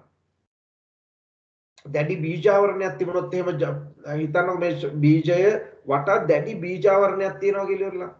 ඇතුළට ජලය කාන්දු වෙන්නේ නැහැ. පිටින් ජලය ඕන තරම් තියෙනවා. වාතයක් තියෙනවා, ඔක්සිජන්. ඇතුළට කාන්දු වෙන්නේ නැහැ. මොකද මේ දැඩි බීජාවරණයක් තියෙන නිසා. අපි කියනවා ඒවට අපාරගම්මය කියලා. තියෙන නිසා පැලවෙන්නේ නැති නිසා අපි මොකද සුප්තතාව ඉවත් කරන්න ඕන දේවලුත් තියෙනවා. එතකොට කලලේ පරිණත වෙලා නැත්නම් හෙල්ලා ප්‍රරෝහණයට පෙර ටික කලක් ගබඩා කරලා තියන්න පුළුවන් අපිට. සමහර බීජ වර්ගයක නිසා තමයි අපි ඉස්සර එල්ල ගබඩා කරලා අටු එහෙම තියලා තිබෙන්නේ. ඒතර කලලේ එමින් සීරුයාගේ මේ රීම සිද්ධ වෙනවා. සමහර ඒවා දැන් තේක්ක වගේ මේ පොතේ දෙන උදාහරණ ටික මම කියන්නේ. ඒක සමහර ඒවා පුච්චන්න ඕනේ. බීජ ප්‍රවණයට සමහරවල් පුච්චන්න ඕනේ. ඒ කියන්නේ සමහරවල් ස්වභාවික වනාන්තරයේ ඉන්නවනේ ඒගොල්ලෝ ලැබුගිනියලට එහෙම ලක් වෙලා ඉවරලා ඊට පස්සේ තමයි බීජ පැලවෙන්නේ. ඒක නිසා අපිට ඔක කෘත්‍රිමව කරන්න ඕන නම් එලා අර ලොකු දැඩි බීජාවරණයක් තියෙනවා ටිකක් පුච්චලා ගන්නවා. පිච්චුවට පස්සේ ඒකේ තියෙන ඒ ස්වභාවය නැති වෙනවා. තේක් වලට මෙහෙම කරන්න පුළුවන් කියනවා. බීජවල බීජාවරණය ඉවත් කර ප්‍රරෝහණය කරන්න පුළුවන් දොඩම් වල වගේ. බීජාවරණයක් තියෙනවා දොඩම් වල ශක්තිමත් බීජාවරණයක්. ඒ බීජාවරණ කොටස අයින් කරලා බීජය වටා තියෙන ආවරණය අයින් කරලා පැල කරන්න පුළුවන්. එතකොට පැල වෙනවා. නැත්නම් අපි දොඩම් කන තරමට එලා එළියට ටිකක් විසිකලා කියලා පැලෙන්නේ නැහැ. පැල වෙන හැකියාව අඩු වෙන්නේ. මොකද දැඩි බීජාවරණයක් තියෙනවා. ඒ සුප්තව පවතිනවා. සුප්තතාව ඉවත් කිරීම සඳහා තමයි අපි ඒ දේ කරන්නේ. දැන් අයින් වෙන්න පදම්ම ඉන්න පොඩ්ඩක්. තව ප්‍රරෝහණ ආකාර දෙකක් තියෙනවා. ඒකත් පැහැදිලි කරන්න ඕනේ. ඊට පස්සේ කියනවා දැන් නෙල්ලි වල වගේම අපි ඒක බීජෙ තලලා පොඩ්ඩක් තලලා ඉවරලා පැල කරොත් පැල මේ හැකියාවක් තියෙන්න පුළුවන්. එහෙනම් නෙල්ලි වලට එහෙම අපි ඒ දේ කරනවා. බීජ ප්‍රරෝහණයට පෙර පොඩ්ඩක් තලනවා. මොකද ඒකෙත් ඇල ශක්තිමත්. පැහැල විකරණත් අමාරු බීජාවරණයක් තියෙනවා නෙල්ලි වල. ඒ නිසා සුප්තතාව තමයි පවතින්නේ. කොච්චර සාධක තිබුණත් පැල නොවි පවතිනවා. සුප්තව පවතිනවා. ඔන්න ඔය කියපු උදාහරණ සුප්තතාව සඳහා බලපාන සාධක දෙක බැලුවා. සුප්තතාව ඉවත් කරන ක්‍රම තමයි එතකොට කිව්වේ. කොහොම හරි පැලවෙනවා කියමුකෝ. පැලවෙන ආකාර දෙකක් තියෙනවා. මේක මේ අමතර දැනුමට තමයි පොතේ තියෙන්නේ. අමතර දැනුමට තියෙන දේවල් සාමාන්‍යයෙන් අර O level වලට එහෙම අහන්නේ නැහැ. අපි ඒ වුණාට දැකලා තියෙනවා පළාත් ප්‍රශ්න පත්‍ර වල එහෙම දාලා තියෙන නිසා මම මේ රූප සටහන් දෙක දාලා පොඩි විස්තරයක්ත් දාලා තියෙන්නේ ඒක නිසා. දැන් නැත්තම් අඩුවක් වෙනවා මේක සම්පූර්ණ නොකළොත් එහෙම. පොඩි ප්‍රශ්න අහලා තියෙන නිසා සමහර ඒවා. බීජ ප්‍රරෝහණය වන ආකාර දෙකක් තියෙනවා. එකක් අපි කියනවා අධෝ භෞම ප්‍රරෝහණය සහ අපි භෞම ප්‍රරෝහණය කියලා කියනවා. අධෝ කියලා කියන්නේ පහළ කියන කොටසනේ. කියලානේ අපි කියන්නේ. එතකොට අපි බීජයක් මේ පැල කරාට පස යටනේ පැල කරන්නේ. පස තියෙනවා නම් පස යට තමයි බීජය තියෙන්නේ. මෙයා පැල වෙනකොට අංකුර කොටස බීජ අංකුරේ ඉහළට එනවා. හැබැයි මෙයාගේ බීජ පත්‍ර දෙක බීජ පත්‍රය පත්‍ර දෙකක් කියන්න බෑ. දැන් මේ සාමාන්‍ය ඒක බීජ පත්‍රී ශාක තමයි මේ විදිහට අධෝභෞම විදිහට පැලවෙන්නේ. දැන් පොල් ගෙඩියක් මෙහෙම පැල කළාම ඉහළට මතුවෙන්නේ අංකුර කොටස එනවා ඉහළට. හැබැයි බීජය පහළමයි හිටින්නේ. පොල් ගෙඩියේ තියෙන බීජ පත්‍රත් ඉහළට එන්නේ නැහැ. පහළමයි. අපි තව උදාහරණ බඩ ඉරුඟු ඇටයක් පැල කරත් ඇහලා ওই ආකාරයට බීජ පත්‍ර දෙක පොළොව යට තියෙන්නේ. බීජ අංකුරේ විතරක් ඉහළට අහන්න ගැටලුවක්. එතකොට මෙතන කියනවා බීජ පත්‍ර පොළොව තුලම රැඳේ කියලා කියනවා. බීජ අංකුරේ පොළොවෙන් ඉහළට වැටෙනවා. බීජ පත්‍රයේ සංචිතාහාර මගින් බීජ පැලේ මුල් අවධියේදී පෝෂණය සපයනවා. දැන් මේ අර පැල වෙනකන් අවශ්‍ය කරන පෝෂණයනේ මේ බීජ පත්‍රයෙන් සපයන්නේ. බීජ පත්‍රය දැන් මේ තනි බීජ පත්‍රයනේ. ඒක බීජ පත්‍රයේ වල තියෙන පොල් වලට බඩේරින් වලට ඒ බීජ පත්‍රයෙන් අවශ්‍ය කරන පෝෂණය සපයන. ඊට පස්සේ මෙයා වර්ධනය වුණාට පස්සේ බීජාංකුරය හදාගත්තට පස්සේ ප්‍රභා සංශ්ලේෂණය කරලා ආහාර නිපදවා ගත්තට පස්සේ බීජ පත්‍රය වැඩන්නේ නැහැ. ඒක මේ පොළොවට දි รา පත් වෙනවා. බීජ පත්‍ර කොටස මුල් වර්ධනය කරගෙන අවශ්‍ය කරන දේ උරා ගන්නවා ඊට පස්සේ. දැන් මෙතන බලන්න අපි බහුම ප්‍රරෝහණය ඔහොම නෙවෙයි. මේවා එක බීජ පත්‍රී ශාකවල තමයි විශේෂයෙන්ම සිද්ධ වෙන අධෝ බහුම ප්‍රරෝහණය. අපි බහුම ප්‍රරෝහණය ද්විබීජ පත්‍රී ශාකවල විශේෂයෙන් දක්නට ලැබෙන ක්‍රමය. උදාහරණ දෙකක් ඔයගලන්ට එදා ගොඩක් වෙලාට හමු වෙන උදාහරණයක් තමයි බෝංචි සියඹල. අපි පැල කරාට පස්සේ අපි පොළොවට යොදන දාලි වල පස්සෙන් වහනවනේ. බීජ පොළොවට දාලා පස් වලින් වහනවා. වැව්වට පස්සේ ටික දින කිහිපයක් යනකොට බීජ පත්‍ර දෙකක් ඉහළට එනවා වැඩෙනවා. මතු වෙනවා. පස්සෙන් ඉහළට බීජ පත්‍ර දෙකක් මතු වෙනවා. සියඹල වල එහෙම හොඳට ටික කාලයක් යනකොට මේ බීජ පත්‍ර දෙක හැලෙන්නේ නැතුව තියෙනවා. සියඹල වල එහෙම. බෝංචි වලත් ඒ වගේ. බීජ පත්‍රේ නම් පොළොවේ ඉහළට යන බීජ අංකුරයත් ඒත් එක්කම එනවා. එහෙනම් බීජ අංකුරය සහ බීජ පත්‍ර දෙකද පොළොවේ ඉහළට එසවෙනවා. එතකොට මුල් අවස්ථාවේදී අවශ්‍ය කරන පෝෂණය සැපයුවේ බීජ පත්‍ර දෙකෙන්. ඊට පස්සේ ටික දවසක් දැන් මෙයා පොළොවෙන් ඉහළට ආවට පස්සේ ටිකක් කොළ පාටක් වෙනවා. කොළ මුලින්ම සුදු පාටට තියෙන්නේ කොළ පාට වෙනවා කියලා කියන්නේ ප්‍රභා සංශ්ලේෂණයත් කරනවා ටික දවසක් යනකම්. ප්‍රභා සංශ්ලේෂණයත් කරලා අවශ්‍ය කරන ආහාර නිපදවීම සිද්ධ කරනවා. ඒ බීජ පත්‍ර වලින් පොළොවෙන් ඉහළ තියෙන නිසා එතන කියනවා බීජ පත්‍රය මගින් බීජ පැලයට අවශ්‍ය කරන පෝෂණය සැපයීම පසුව ප්‍රභා සංශ්ලේෂණයෙන් ආහාර සිද්ධ කරනවා. ඊට පස්සේ මේ හොඳට ඉහළ කොටස වර්ධනය වුණාට පස්සේ තවත් පත්‍ර වඩාගත්තට හැදුනට පස්සේ මේවා ඉවත් වෙලා යනවා. ජීවිත කාලෙම තියෙන්නේ ටික දවසක් යනකම් හැබැයි ප්‍රභා සංශ්ලේෂණය කරනවා. ওই කොටස් ටික තමයි දැන් අද පැහැදිලි කරන්න තිබුණේ. මොන හරි ගැටලු තියෙනවා අහන්නකෝ. ගැටලු තියෙනවා නම් අහන්න. ප්‍රශ්න නැහැ ගුරුතුමා. ප්‍රශ්න නැහැ ඉන්න මේ ලිස්ට් එක මම ඩවුන්ලෝඩ් කරගන්නකම් ගැටලු තුනක් පස්සේ හරි අහන්න. දැන් මම අද දවල් වෙනකොට හරි අර ටියුට් එක දානවා ඉතුරු කොටස. ඒකේ අනිවාර්යයෙන්ම ඔයගොල්ලෝ ෆොටෝකොපියක් ගන්න ඕනේ. ඒකෙත් ඇහලා රූප සටහන් ගොඩක් වෙලාට දාලා තියෙනවා. මේ ටික අරගෙන ඉන්නලා සූදානම් වෙලා ඉන්න 60 ගාන ඉන්න. රයිට් යන නවත්තමු. මොනවා ගැටලු තුනක් පස්සේ හරි ආයෙත් දරුවන් සරලයි. තෙරුවන් සරණයි. තෙරුවන් සරණයි ගුරුතුමාට. නිර්වාණ සරණයි. නිර්වාණ සරණයි ගුරුතුමාට. දරුවන් සරලයි. නිර්වාණ සරණයි ගුරුතුමා. දරුවන් සරලයි. නිර්වාණ සරණයි. තෙරුවන් සරණයි. පෙරුවන් සන්නයි ගුරුතුමාට. තෙරුවන් සරණයි. තෙරුවන් සරණයි. ගුරුතුමා ඔව් කැන්සල් වෙයිද දන්නේ. එන්න වෙයිද දන්නේ. ඔව්. අහන්න. අහන්න ගුරුතුමා ප්‍රශ්න. අපේ පැත්තේ කමියුනිකේෂන් වහලා තින්නේ. අපේ පැත්තේ වහලා. ඉතින් දැන් මං හිතන්නේ කවද්ද ආය විවෘත කරනවා කියන්නේ? තාම නැද්ද? එහෙම දෙයක් නෑ ගුරුතුමා. ඉතින් එහෙනම් වෙන මොනවා හරි ක්‍රමයක් හරි යොදාගෙන පස්සේ හරි ගන්න ඕනේ. මොකද දන්නවද ඒක බොහොම වැදගත් මේ ටියුට් එක මේ අපි මං හදන හැම ටියුට් එකම වැදගත්. මං හදනන්ද කියනව නෙමෙයි ඔබ බොහොම මහන්සියලව හදන්නේ. ඒ නිසා ඉල්ල ඒකට වටිනාකමක් දෙන්න ඕනේ. ෆොටෝකොපිය පුළුවන් තරම් දවසක් ගන්න. මම ආයෙ දාන්නම් ඔය. right. ආ ගුරුතුමා. හරි. තේරුම් ගන්න ගුරුතුමා.